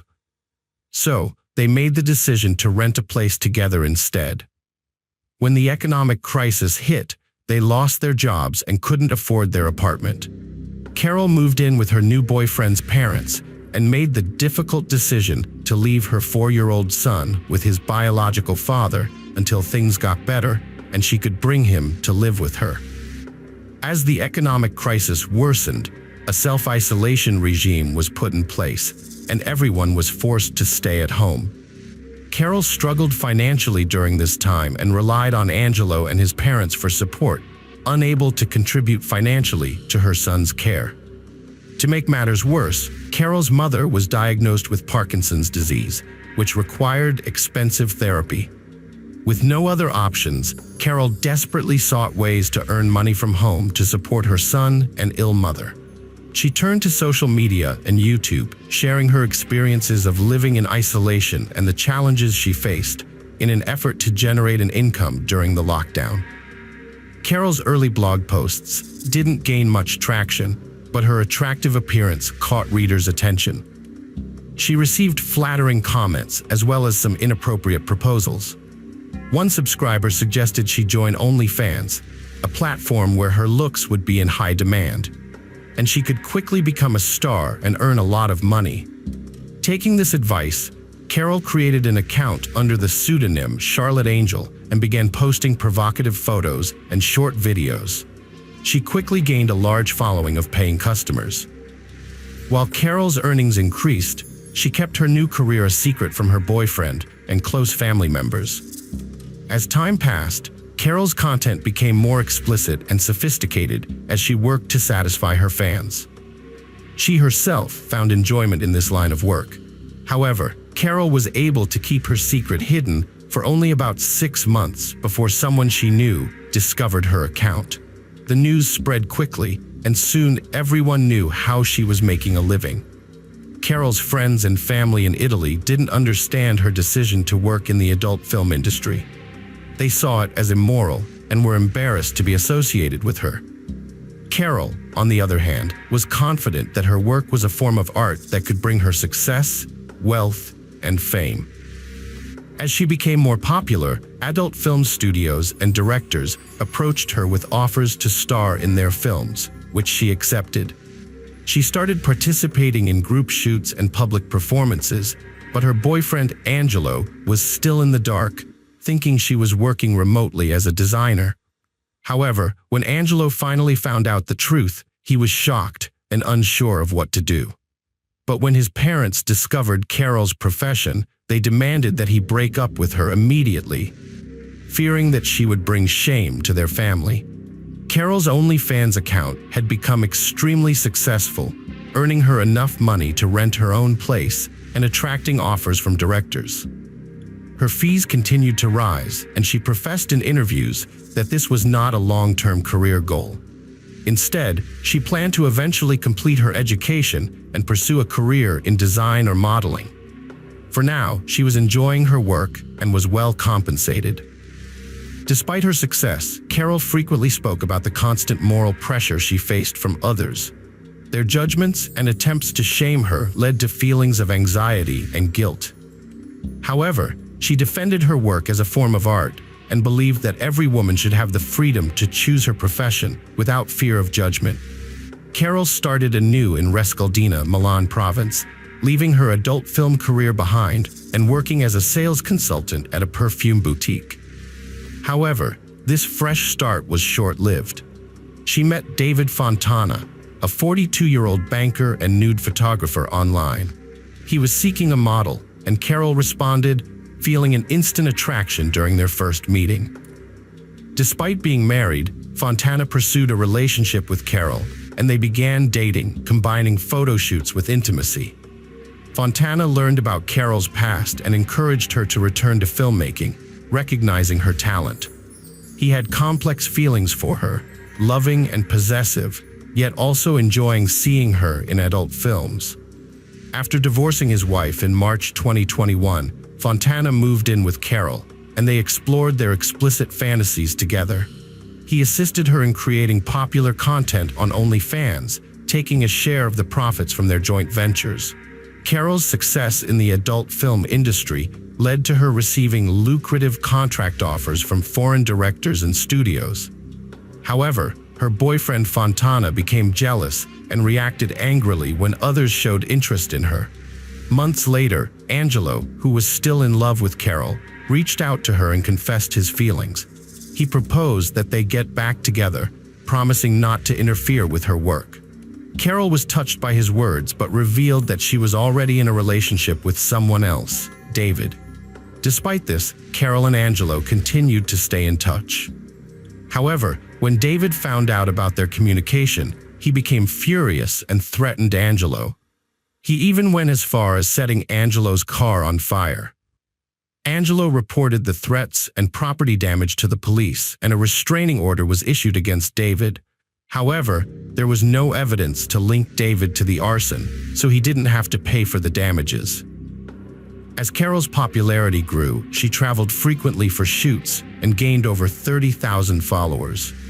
She was saving money to buy a home, take her son with her, and eventually leave the adult film industry to focus on raising him and finding a new job.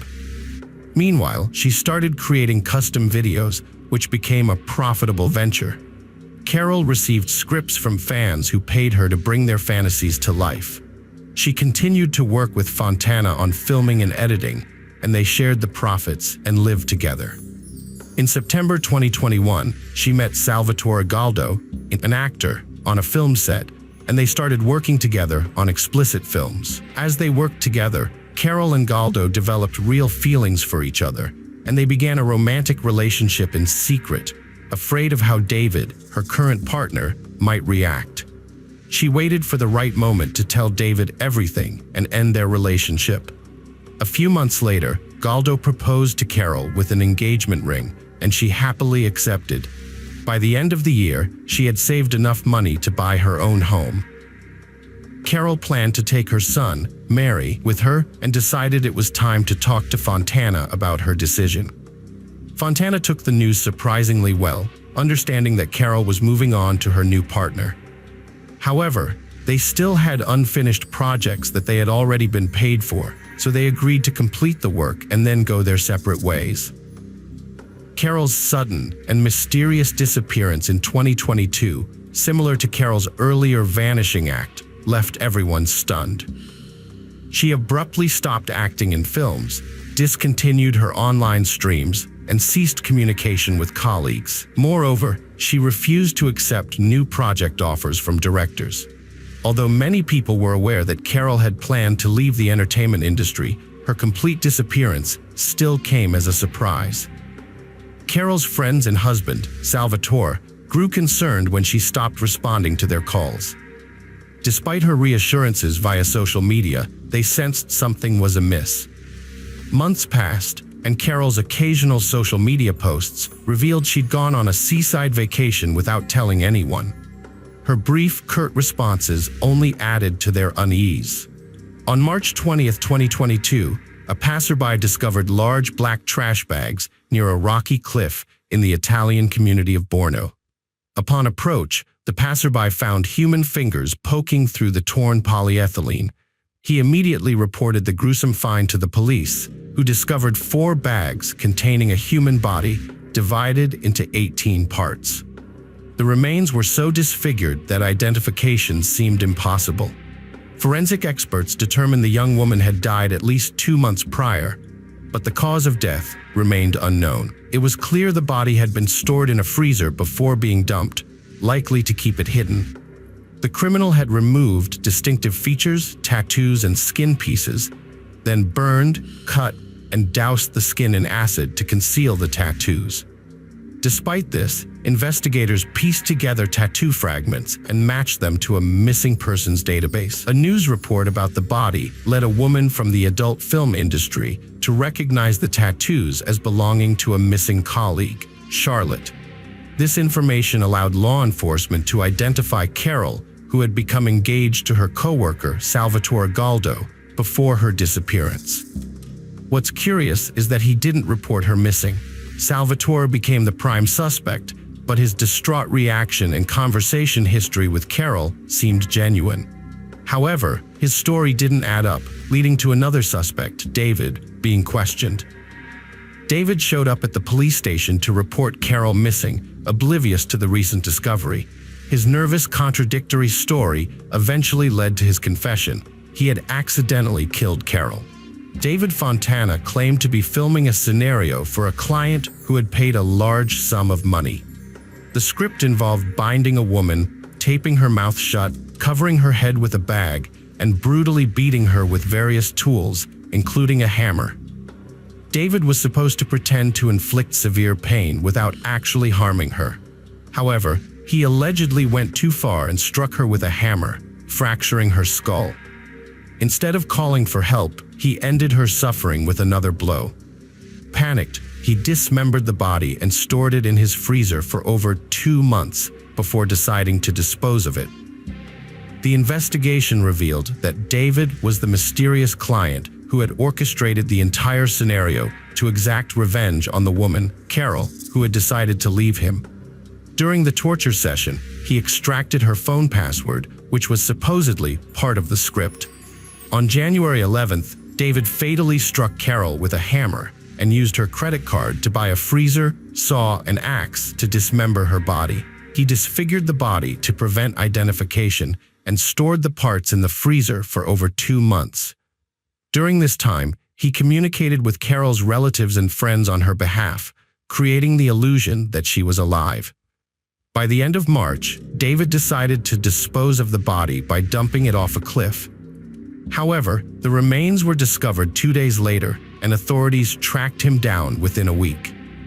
At the trial, David expressed remorse and claimed that he loved Carol and had taken her life unintentionally. Despite his claims, the court found David guilty of manslaughter and sentenced him to 30 years in prison, ordering him to pay compensation to Carol's son, mother, and the father of her child. Surprisingly, the dismemberment of the body was not considered an aggravating factor, making David potentially eligible for parole. Welcome to our channel. Today, we're going to take a look at another horrible case with you. The case of Catherine Wells Burr. Catherine Wells Burr was born in 1989 in the United Kingdom to parents Phil and Jane Wells Burr. She had an older sister named Lynn. During her 2010 university break, Catherine met Rafal Novak, a 31-year-old employee, on a new vacuum cleaner production line. Rafal, a tall, handsome blonde from Poland, caught her attention. He had moved to England about 4 years earlier, leaving behind a former wife and son. Catherine and Rafal started dating, initially meeting for lunch at the production site's cafe. However, their lunches soon turned into romantic dinners.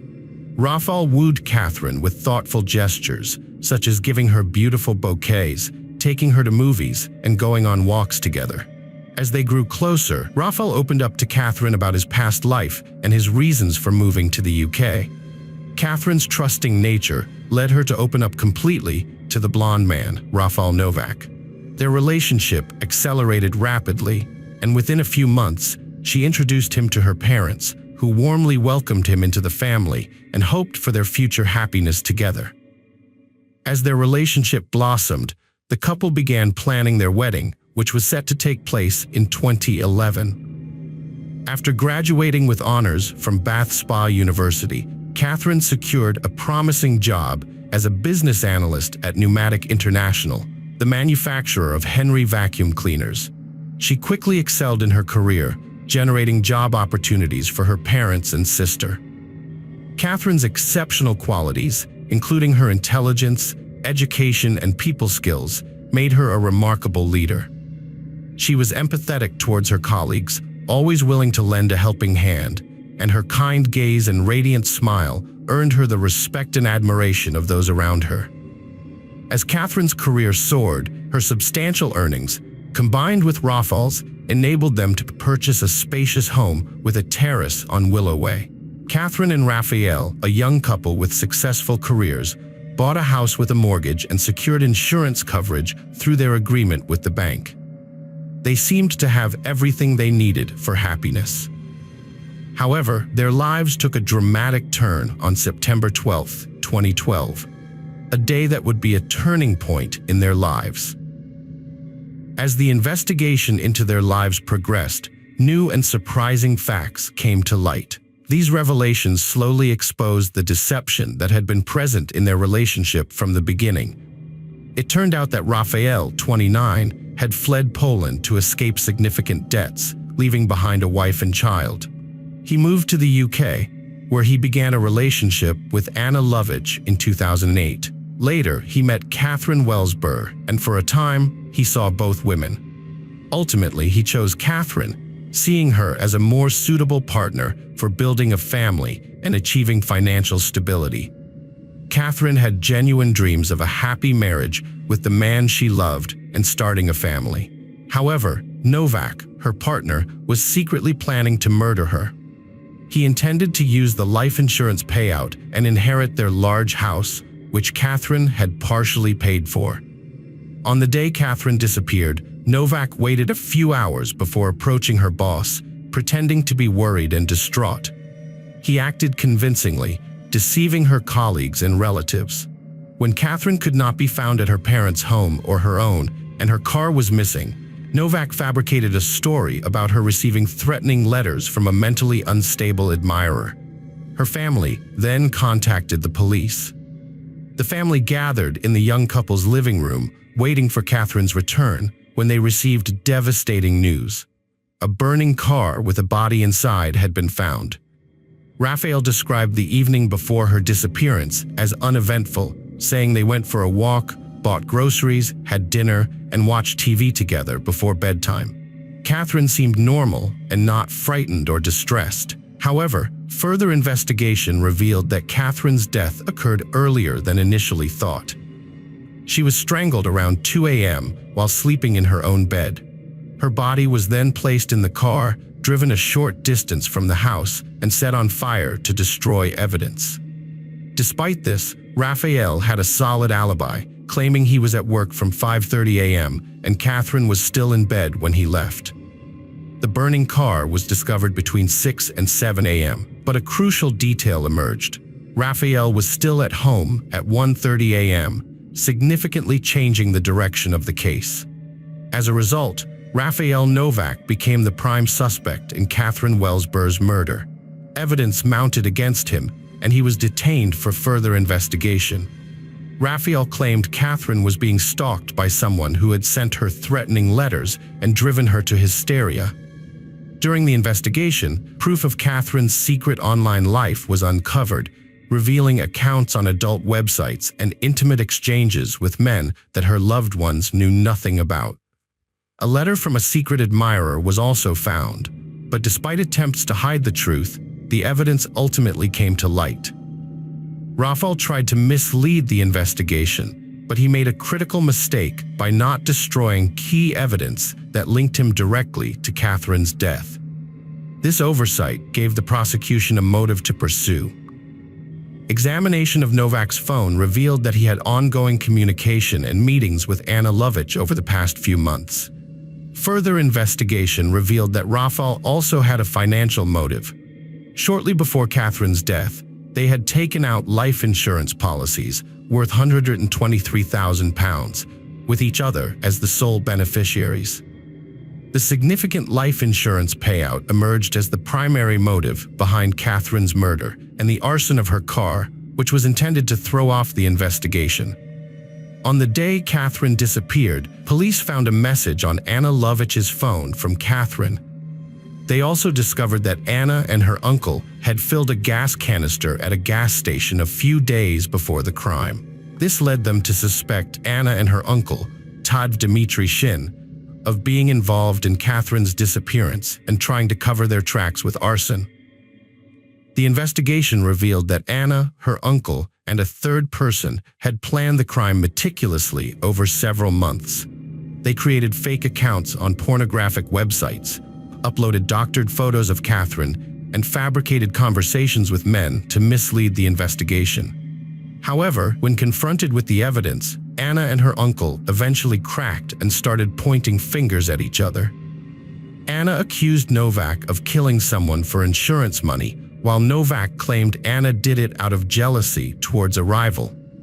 The true culprits crafted a deceitful narrative around an innocent young woman, Catherine. They created fake online profiles for her, suggesting she was looking for casual sexual encounters. To cover their tracks, the conspirators went to great lengths to mislead investigators. They set Catherine's body on fire and fabricated a fake history for her, portraying her as a secretive and promiscuous person with many desires. They even created the illusion of a mysterious lover who might have killed her. One of them sent a text from Catherine's phone at 5:17 a.m. on the day she died, implying she was on her way to meet this fictional person. When forensic experts investigated the car fire, they found that Catherine was wearing her favorite nightgown, not the outfit she would have worn to meet a man, as she had claimed. This discovery led them to suspect that she was attacked in her own home rather than in the car. The police also found that a pillow was missing from her bed, and the remaining pillowcase had been recently washed and hung to dry. Further investigation revealed a SIM card in Anna Lovi's trash bin that was linked to the phone number Catherine had supposedly used to send texts that morning. Additionally, detectives discovered notes written by Lovi, indicating that she was trying to come up with ideas for messages to make it seem like Catherine was communicating with a mysterious person. As the evidence against them mounted, Novak and Linovich changed their story, claiming that Catherine's death was actually the work of a hired hitman. However, just before the trial began, Lovi attempted to create a distraction by having a fellow inmate pass on a fake confession from a supposed hitman who claimed to have been paid £20,000 by Novak to kill Catherine. Rafal Novak's girlfriend Catherine was murdered, and a fictional story written by Vinovich sheds light on the gruesome details. The story claims that Catherine's body was found in the trunk of her car, and the killer, supposedly a hitman, helped Novak stage her death to look like a murder-suicide. According to the story, Novak placed Catherine's body in the driver's seat, removed the tape from her mouth, put on her shoes, buckled her seatbelt, and kissed her goodbye before setting the car on fire. In reality, Novak played the role of a grieving boyfriend to perfection, even convincing Catherine's mother, Jane, of his innocence. He told her that Catherine was receiving threatening messages from an ex-boyfriend and that she had spoken of taking her own life. Novak's act was so convincing that Catherine's parents comforted him, unaware that he was responsible for their daughter's death. In fact, Catherine's mother even hugged Novak after her death and allowed him to call her mom.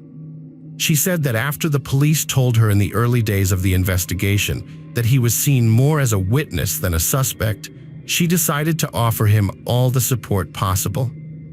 "I thought if Catherine loved him that much, and he was part of our family, then he deserved to come back."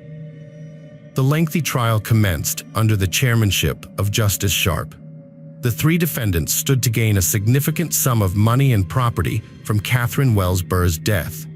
They had planned to receive a £123,000 life insurance payout and take ownership of her two-bedroom home in Mangold, Somerset, valued at £137,000. During the trial, it was revealed that Rafal Novak showed no emotional response when the police found Catherine's body in her burned-out car on September 12th. Meanwhile, Anna Lagvinovich frequently shook her head and laughed during the proceedings, implying that Novak was responsible for the crime. However, she refused to testify in her own defense. Dmitry Sheen also chose not to take the stand. According to reports, Judge Justice Sharp delivered a scathing rebuke to the defendants, in which she characterized the murder as a terrible, merciless crime that had been cold-bloodedly committed with a gross breach of trust. Furthermore, it was reported that during sentencing, none of the three defendants displayed any emotion. Judge Sharp imposed mandatory life sentences on the three Polish nationals with a minimum of 32 years in prison and no possibility of early release. According to Judge Sharp, the defendants had taken the life of a beautiful young woman who had everything to live for, solely for financial gain. Judge Sharp specifically rebuked Rafał Nowak, saying, "The photos of you holding Catherine's hand the evening before her death and buying groceries for what you knew was her last dinner are utterly chilling. Your emotions were directed only at yourself." Turning to Anna Lagvinovich, Judge Sharp declared, "Your behavior was deceitful, manipulative, and cruel. You played your full part in this horrendous crime." The judge addressed Dmitry, stating that the murder was driven by financial gain, with aggravating circumstances and no mitigating factors. The judge emphasized that the only sympathy should be reserved for Catherine's family, including her mother Jane, father Philip, and sister Lynn, who have suffered greatly. The judge expressed deep condolences to Catherine's parents, noting that they were deceived by Rafał Nowak's facade, unaware of his true nature, which was devoid of remorse and decency. The judge reiterated that the crime was motivated by greed, as Nowak and Catherine had no personal ties, being neither married nor having children together. In contrast, the case of Anna Lagvinovich was driven by jealousy and a desire for revenge. At the request of the parents, Judge Justice Sharp read statements from Catherine's mother and sister. Catherine's mother was overcome with emotion in the courtroom as her statement was read, describing her daughter as a caring, loving, sincere, generous, loyal, thoughtful, exceptional, and amazing young woman. "My daughter had a bright and promising future with unlimited potential." As her parents, Phil and I couldn't help but feel immense pride in the young woman she was becoming. However, our lives were forever changed by the cruel and calculated act that took Catherine's life away from us. The hatred shown to her is something that will haunt us for the rest of our lives. I'm left with the unbearable pain of never having had the chance to say goodbye, to tell her how much I love her, or to hear her say, "I love you, Mommy," one last time. Catherine Wells-Burr's father, Philip, was outraged that his daughter's boyfriend, Rafał Nowak, had betrayed their trust. Nowak had been living with them and was like a son, but he was accused of murdering Catherine. Despite his innocent claims, Nowak showed no emotion when Catherine's body was found, and initially didn't mention her when questioned by police. Instead, he asked for a steak dinner. Catherine's mother, Jane Wells-Burr, testified that she had concerns about Nowak when he and Catherine bought a house together and took out a life insurance policy. She believed Catherine's life was in danger and that she had signed her own death warrant by signing the mortgage. In the end, the jury found Nowak guilty of murdering Catherine by suffocating her with a pillow while she slept. He had planned the murder with his secret lover, Anna Lagvinovich, and her uncle, Tavush Dmitry Shine, to claim a life insurance payout of £123,000 and a share of the house. Vinovich and Sheen helped dispose of the body by transporting it in Vinovich's car to a remote location where they set it on fire. Meanwhile, Nowak had already started his workday, providing himself with an alibi. The three Polish nationals were found guilty of the crime by the Royal Court of Bristol. The events leading up to the murder involved secret meetings and phone calls between Nowak and Vinovich, who were unaware that Catherine was involved in a love triangle. To mislead detectives, they created fake online profiles for Catherine on adult websites and sent her messages from a supposed mysterious admirer. Catherine's parents have called for stricter immigration controls following her death. They believe that if the UK had immigration rules as strict as those in the US, Nowak, who was convicted of assaulting his wife in Poland, would not have been allowed into the country.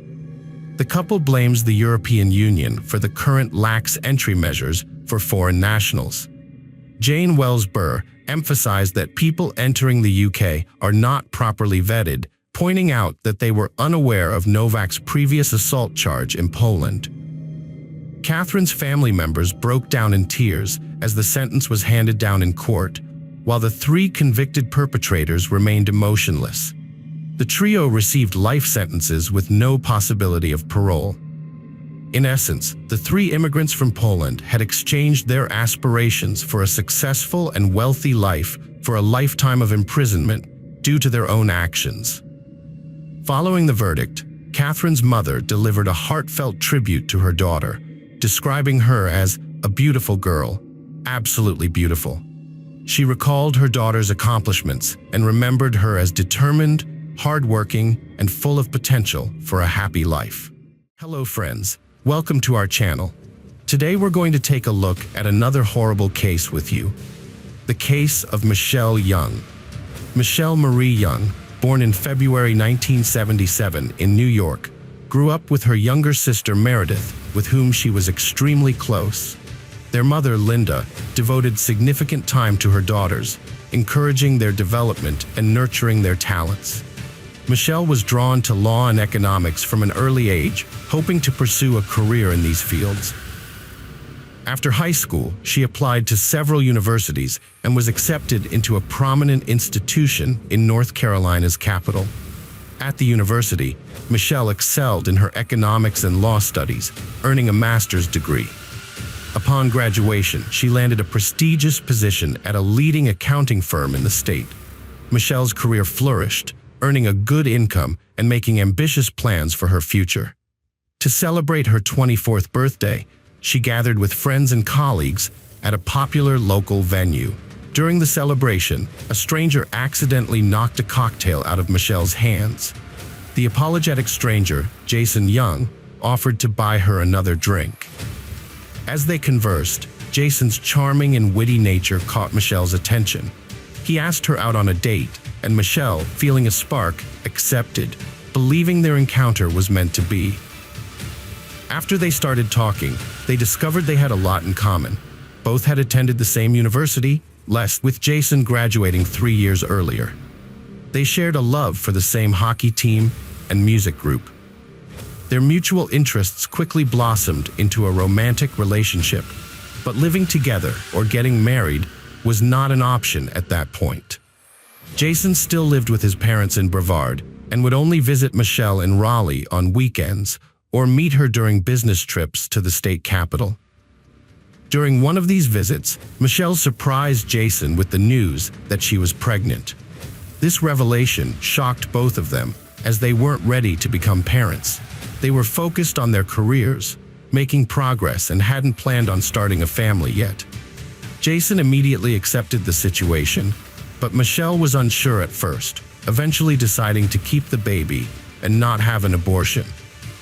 It took Jason about a month to come to terms with the news, after which he relocated to Raleigh to be close to Michelle, who was now pregnant.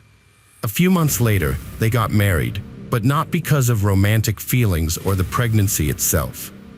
The real reason was that Michelle lacked health insurance, and having a child would have been extremely costly without it. Marriage provided a solution, allowing them to avoid these expenses. Michelle gave birth to her daughter, Cassidy Elizabeth, in the spring of 2004. As a newlywed, Michelle dedicated herself to domestic life and family responsibilities, with the help of her mother and younger sister. Although Michelle's family initially had reservations about Jason, they made an effort to avoid conflicts and accept him. Later that year, the Young family moved into a large house in a quiet, landscaped area of the city. During her visits, Michelle's mother, Linda, noticed that there was tension within the family. Jason had a volatile temper, and Michelle constantly worked to resolve their disputes and present a united front in public, pretending to be a happy wife and mother. Only her mother, Linda, knew the truth about their relationship. An ominous sign came when Cassidy was just 2 years old. Michelle became pregnant again. She tentatively shared the news with Jason, but he surprisingly reacted with calmness and even seemed happy about it. The family drove to Brevard to share the good news with Jason's parents. They visited for the weekend, celebrating with relatives on the first day. The next day, they left their young daughter with her grandparents for a few hours and went to a restaurant to celebrate together. On their way home, Jason, who was driving, overcorrected and oversteered, causing the car to go off the road and into a ravine. Although they were shaken and had some scrapes and bruises, they were not seriously injured.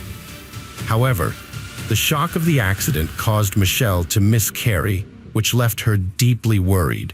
Jason's calm reaction to the accident, the loss of their child, and his apparent indifference to his wife's distress seemed suspicious. In hindsight, Linda Fisher would later consider the accident a bad omen that they had ignored at the time. They had a friend named Michelle Manny from their university days. After losing touch for a while, Jason ran into her during a work trip in the spring of 2006. He told his wife about the encounter, and they decided to invite Michelle over for a visit. Michelle accepted the invitation and opened up about her unhappy marriage and relationship issues. She constantly praised Jason, telling his wife how lucky she was to have him. Although Michelle noticed Michelle's flirting behavior, she genuinely wanted to comfort and support her friend. However, Jason saw this as an opportunity to take their friendship to the next level. He had always been flirtatious, but this time, his interactions with Michelle quickly escalated beyond friendly support. They started calling each other almost daily and secretly meeting up. Jason would justify his absence by saying he was on business trips, and his wife remained unaware of what was really going on. In the summer of 2006, Michelle told her husband Jason that she was pregnant again. However, this time, Jason was unhappy about the news. Michelle was confused and felt distant from her husband, but she attributed this to the miscarriage they had experienced a few months prior. Unbeknownst to Michelle, Jason was secretly contemplating how to end their marriage with minimal personal consequences. In early November, when Michelle was 5 months pregnant, Jason went on a business trip, driving 300 miles from home and booking a hotel room halfway through his journey. That evening, Michelle had a lengthy phone conversation with her best friend, discussing their marital problems and revealing that she had a significant argument with Jason the night before he left. After talking to her, she went upstairs, put her daughter to bed, and then fell asleep beside her around 10 p.m. Meanwhile, Jason arrived at the hotel, claiming he was exhausted from the journey, and went straight to his room to rest. However, his real intention was to carefully observe the hotel's entrances, exits, and security cameras, plotting how to sneak out and back in without being detected. He was working on creating a foolproof alibi for what he believed would be the perfect crime. In the early morning hours, Young called his sister-in-law, Meredith, for assistance. He explained that he wanted to surprise his wife, Michelle, with a piece of jewelry for their wedding anniversary, but he had accidentally sent the order confirmation to their home fax machine. He was worried that Michelle would see the surprise and asked Meredith to help him retrieve the fax. Meredith, despite her dislike for her son-in-law, agreed to help. When she arrived at Michelle's house, she entered through a secret door in the garage, which was always left unlocked and known only to family members. The house was eerily quiet, and Meredith found Michelle's personal belongings, including her papers, keys, and wallet, in the hallway, suggesting that she hadn't left the house. Meredith then went upstairs and called out to her sister and niece, but there was no response. As she entered the bedroom, Meredith was met with a horrific scene. Michelle lay lifeless on the floor, her skull severely fractured, surrounded by a pool of her own blood. The walls, furniture, and floor were covered in blood, with bloody footprints from the baby nearby. Sadly, Michelle had been dead for hours, and nothing could be done to help her. Cassidy's sister quickly called emergency services when she heard a strange noise coming from under the bed. When she looked, she saw Cassidy staring back at her in confusion. Despite being shaken, Cassidy was unharmed. It became clear that she had witnessed her mother's death and had stayed by her body for hours, as evidenced by the floor marks and the toys she had brought to her mother. Further investigation revealed that Michelle's body bore the signs of a brutal and prolonged beating, with numerous bruises, abrasions, and fractures. Her teeth had been knocked out, and her skull was fractured by a heavy, blunt object that was never recovered.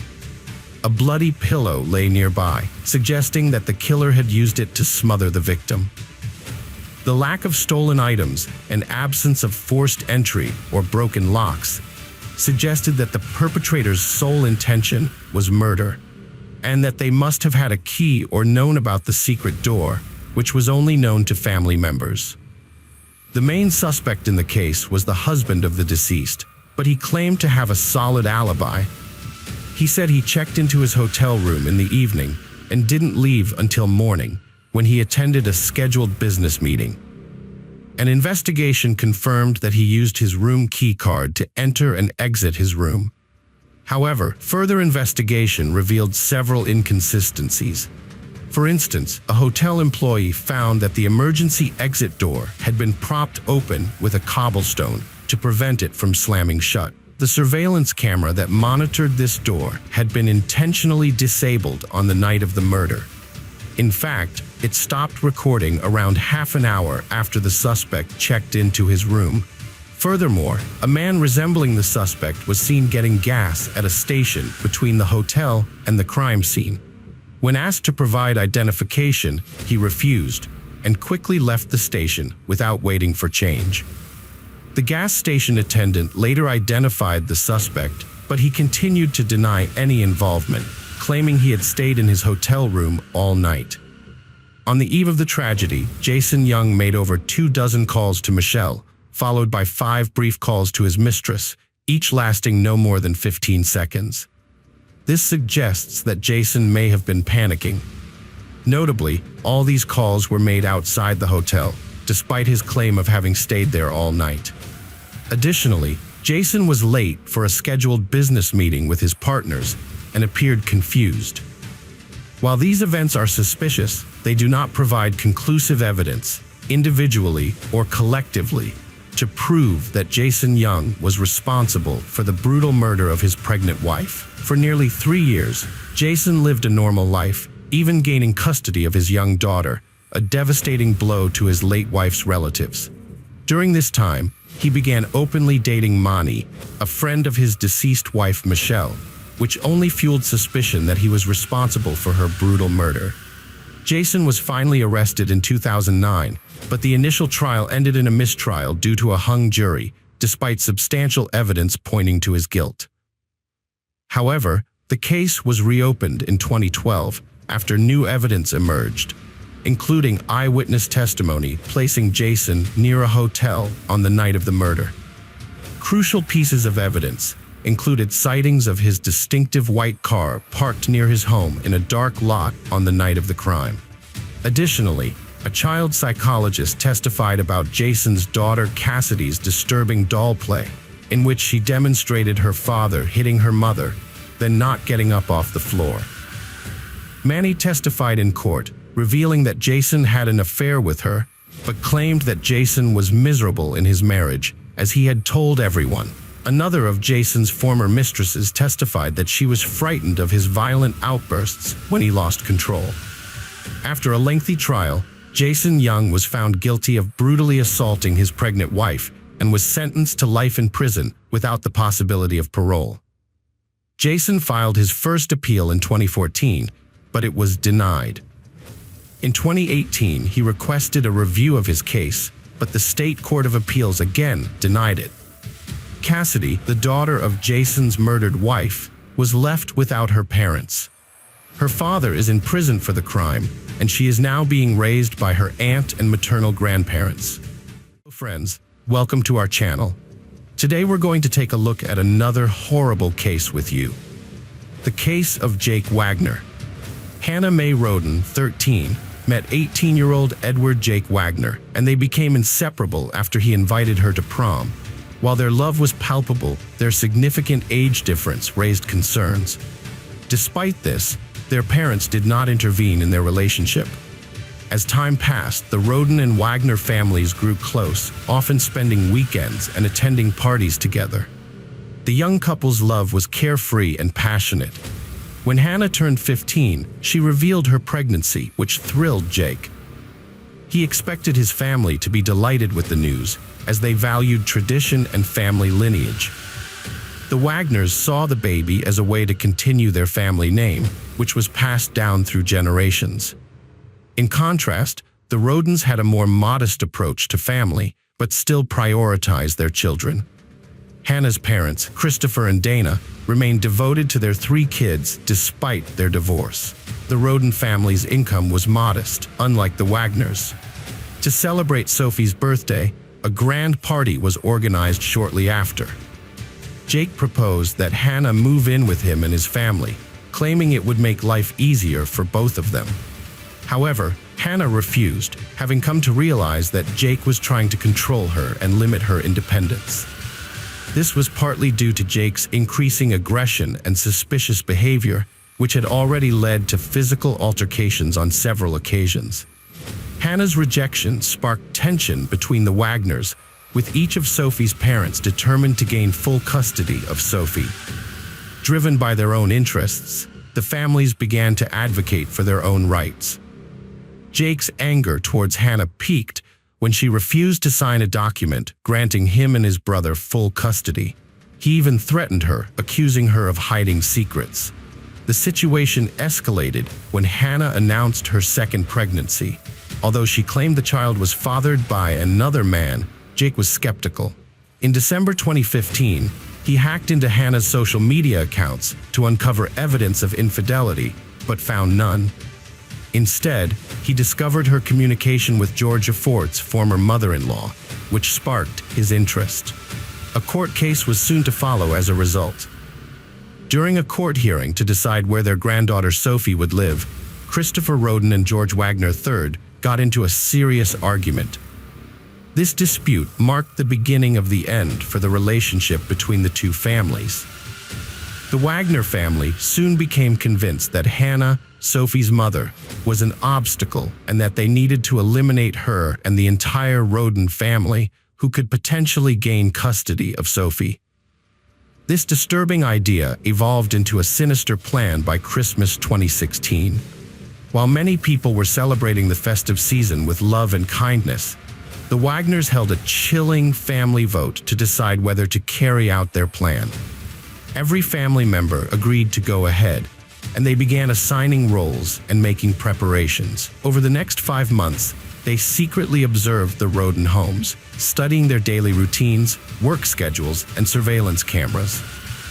On the night of April 21, 2016, George Wagner III visited Christopher Roden under the guise of offering him a job to improve his finances. This was just a ruse to get into the house. The next evening, around 8 p.m., Christopher Roden Sr. answered the door, unaware of the danger lurking. Earlier that day, Bobby Jo Manley, Dana Roden's sister, had stopped by Christopher's trailer to care for the family's animals, as she did daily since he had offered her a job. However, she noticed someone was inside, which was unusual at that time of day. Alarmed, she called emergency services, reporting what she saw and requesting help at 477 Union Hill Road. Panicked, Bobby rushed to the neighboring homes of relatives, loudly knocking on their doors. At one of the homes, she found a 3-year-old boy, Clarence's son, who didn't respond to her questions about his parents' whereabouts, only pointing towards the bed. Following the incident, the surviving children were placed in the care of relatives. The neighborhood was gripped by fear, and the police advised the Roden relatives to take precautions and warned all Pike residents to stay indoors at night. After a brutal mass murder shocked the state, the public demanded a swift and transparent investigation, urging authorities to catch the perpetrators as soon as possible. In response, businessman Jeff Ruby offered a $25,000 reward for information leading to the arrest and conviction of those responsible. However, he later withdrew the offer. An investigative task force of at least 100 individuals was formed to work on the case. Following the funerals, investigators took possession of the slain family's 3 trailers and several vehicles, transporting them to a secure facility to preserve evidence and protect the victims' belongings. The plan was to return the family's cars and farming equipment to their relatives after the investigation.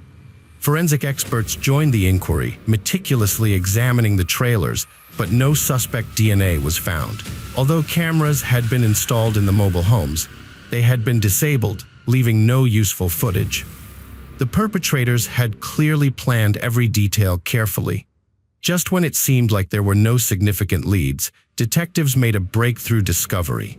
Cannabis crops were found at 3 crime scenes. In one location, police found around 200 cannabis plants, leading them to suspect the drugs were being grown for sale, not personal use. This raised questions about potential involvement with Mexican drug traffickers, but the amount of cannabis found was too small to imply involvement with an entire cartel. A relative of the Roden family was arrested for drug trafficking in January 2017, but this was considered a coincidence. Leonard Manley, the father of Dana Roden, denied his daughter's involvement in the cannabis operation, saying that they were trying to drag Dana through the mud, and he didn't like it.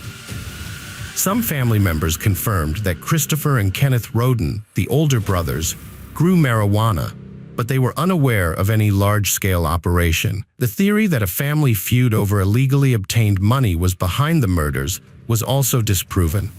At the Rodens' property, authorities discovered not only banned substances, but also specialized equipment used for breeding fighting chickens and cages containing animals trained for combat. Although these findings initially led investigators to suspect illegal animal fights might be connected to the homicide, it soon became apparent that this was not the case. Despite months of investigation, the true motive behind the crime remained a mystery. By April 13, 2017, local authorities officially announced that they lacked sufficient evidence to make any arrests. However, prosecutor Rob Young insisted that the investigation was still active, implying that they had some promising leads that they were not yet ready to reveal. As the second anniversary of the mass crime approached, the case received little attention from the local media, and neither the sheriff nor the prosecutor attended the memorial service, leading the community to suspect that the investigation had stalled. On May 12, 2017, a surprising turn of events occurred when a SWAT team raided a home in Pike County, just 10 miles from the scene of the crime. Initially, they were looking for suspects, but it was later revealed that their true intention was to gather evidence. Additionally, detectives searched a house in Adams County that had previously belonged to Jake Wagner, although he had already sold it by that time. Approximately a month later, on June 20, 2017, the focus of the investigation officially shifted towards the Wagner family. 26-year-old Jake, 27-year-old George III, 47-year-old George IV, and 48-year-old Angela, who lived 15 miles from the victims, were under scrutiny. The Wagners had moved to Alaska, citing difficulties staying in the area, claiming to have loved the Roden family and stating their deaths caused them immense suffering. Rob Young's words from a year earlier proved true, as the investigation had made a breakthrough and was now seeking information from the public on the Wagners' discussions about firearms, ammunition, vehicles, etc. 2 years prior, it wasn't long before the suspects, running low on funds, returned to Ohio, where detectives had gathered enough evidence for arrests, including proving Jake had hacked into Hannah's account during the examination of the Wagner family's devices. Search queries related to guardianship were discovered. It was also found that Angela had purchased sneakers for the entire family just a few weeks before the crime. The tread pattern of one of these matched that found in one of the trailers. Officers believed Angela was the mastermind behind the horrific scheme, with Jake as the primary executive. According to the investigation, each family member was involved in the criminal act.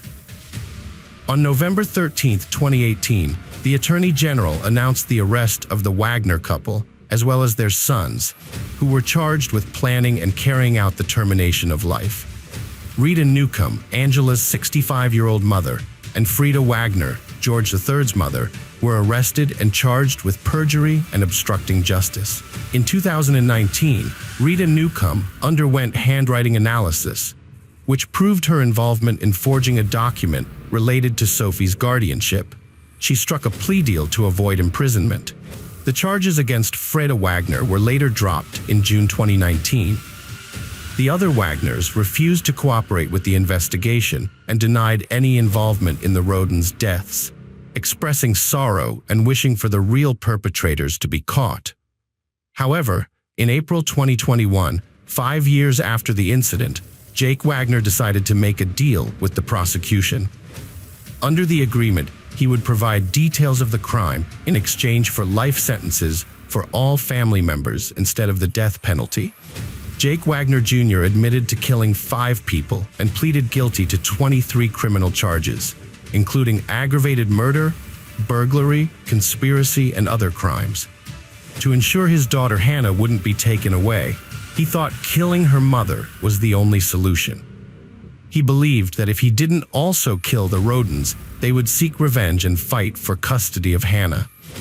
Angela, who had been involved in the conspiracy, pleaded guilty to several charges on September 10th, including conspiracy, robbery, and evidence tampering. In exchange for her cooperation, the charge of murder was dropped. She received a 30-year prison sentence.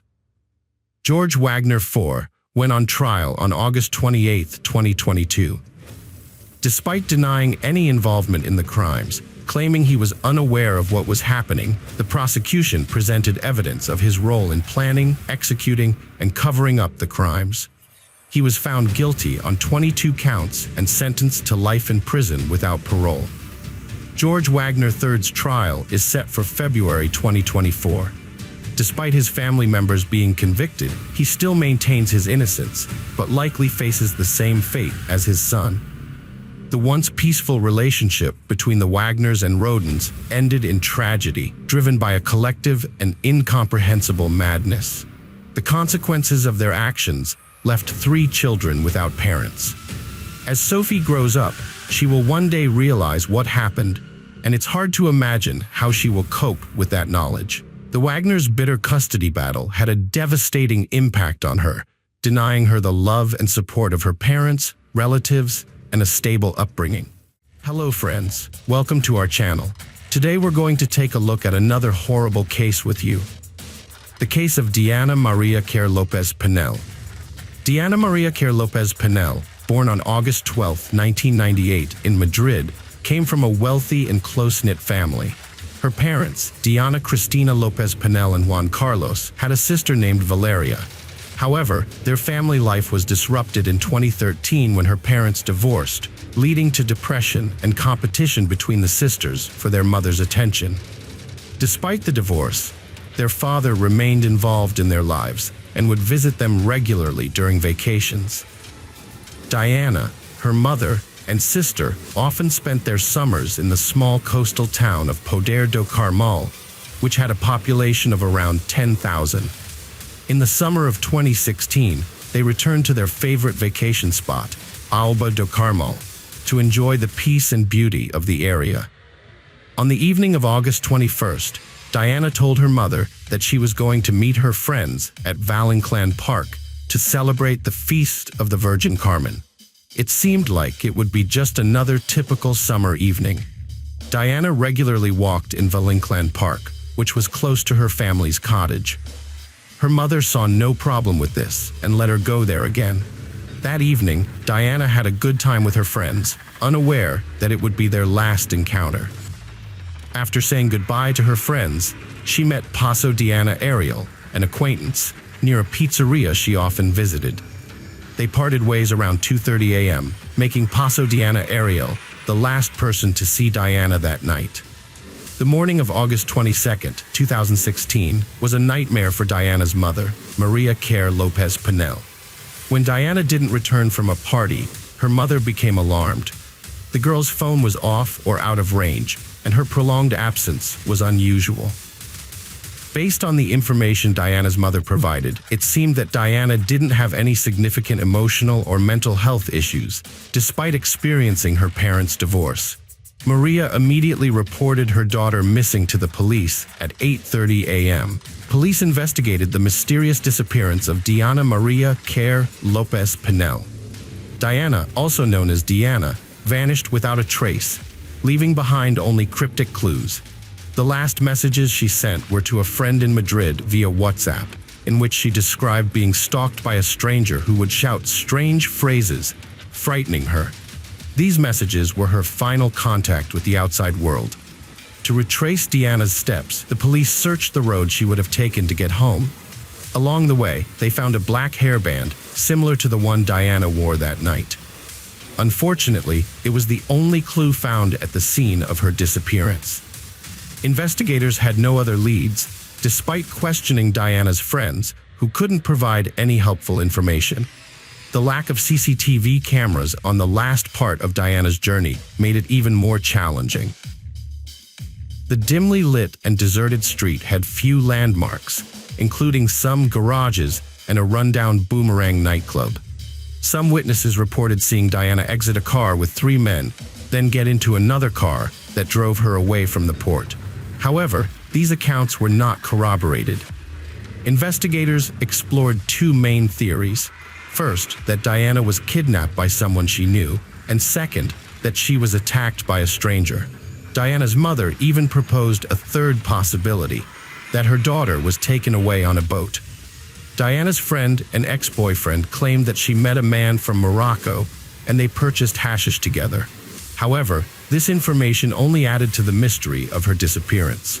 The media reported that the clothes Diana wore that evening were found, but her mother denied this, stating that no such discovery was made. Furthermore, Diana left her credit card and identification behind, which suggested that she did not intentionally run away. This, along with other circumstances, indicated that her disappearance was not voluntary. Diana's disappearance remained a mystery despite efforts to solve it. The media soon revealed that Diana had argued with her mother just before she vanished, which led to reports of Diana having a nervous breakdown and requiring medical attention. Her younger sister Valeria, 16, was also hospitalized with similar symptoms. To avoid further conflict and litigation, the father was granted custody of Valeria. This decision was made on September 1st to prevent more tension in the community, which was already on edge due to Diana's disappearance. The father and daughter left town, fueling rumors that they were hiding something important. According to Diana's friends, it was not unusual for the sisters to run away from home, especially Valeria. The family had complicated relationships with frequent quarrels between the mother and daughters. Diana's mother was criticized for being overly anxious when Diana failed to return home, considering Diana had often left home on Wednesdays without incident. However, the family's actions raised suspicions when they canceled a scheduled press interview, citing emotional distress at the possibility of never seeing their daughter again. New information emerged on September 11th, contradicting the mother's claim that Diana didn't have mental health issues. It was revealed that Diana had gone missing for 3 days in April, and her mother had not reported it to the police. Diana would often turn off her phone to upset her mother, and had expressed a desire to no longer live with her. The letters exchanged between Diana and Valeria, published in the press, revealed that both sisters struggled with serious emotional issues. Valeria's problems were severe enough to land her in the hospital multiple times in the past year, including an incident where she had to have her stomach pumped due to a prescription drug overdose. With the investigation into Diana's disappearance stalled, prosecutors have shifted their focus to investigate the alleged abuse of Valeria, the youngest daughter of the Lopez Pinel family. Meanwhile, the search for Diana continues at full speed, with investigators working intensively to uncover the truth about her disappearance. Forensic experts analyzed various items belonging to Diana, including her toothbrush, comb, computer, diary, and prescription drugs, but found no leads. They also questioned her acquaintances, such as a Moroccan man she had a brief relationship with, but, again, no conclusive results. Despite extensive searches in the surrounding areas, the investigation remained stagnant. The search efforts focused on the mountains, forests, rivers, and lakes near the disappearance site, but Diana's phone signal was last detected in the Tarragon area, 13 miles away from her family's location, around 3 a.m. on the night of her disappearance. 72 days passed with no resolution, and all leads remained unconfirmed. However, the police did find a phone matching Diana's, which her father confirmed belonged to her. In a surprising twist, Diana's Facebook profile was activated 2 months after her disappearance, prompting friends and relatives to notify the police and provide screenshots. The Remind Password function had been used to bypass entering profile login details, leading to 2 possible explanations.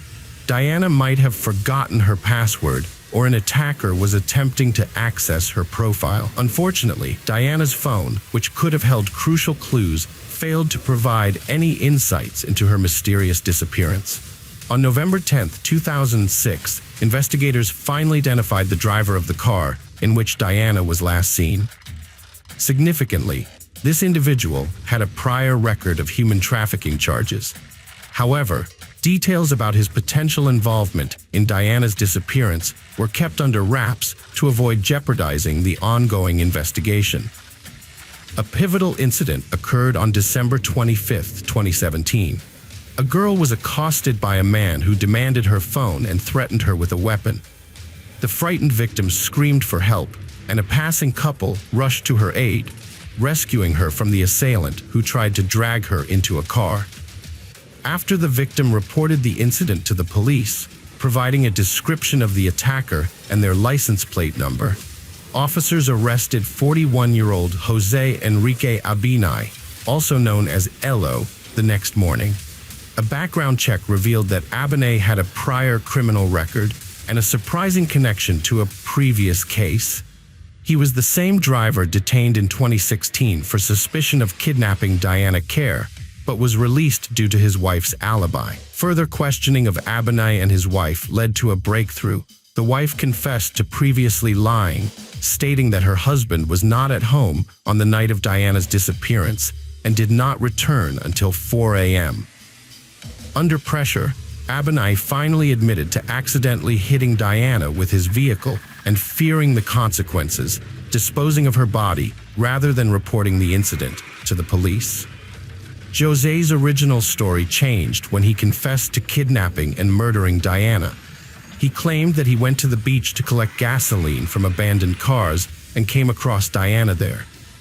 Jose kidnapped Diana, attempted to sexually assault her, and eventually strangled her.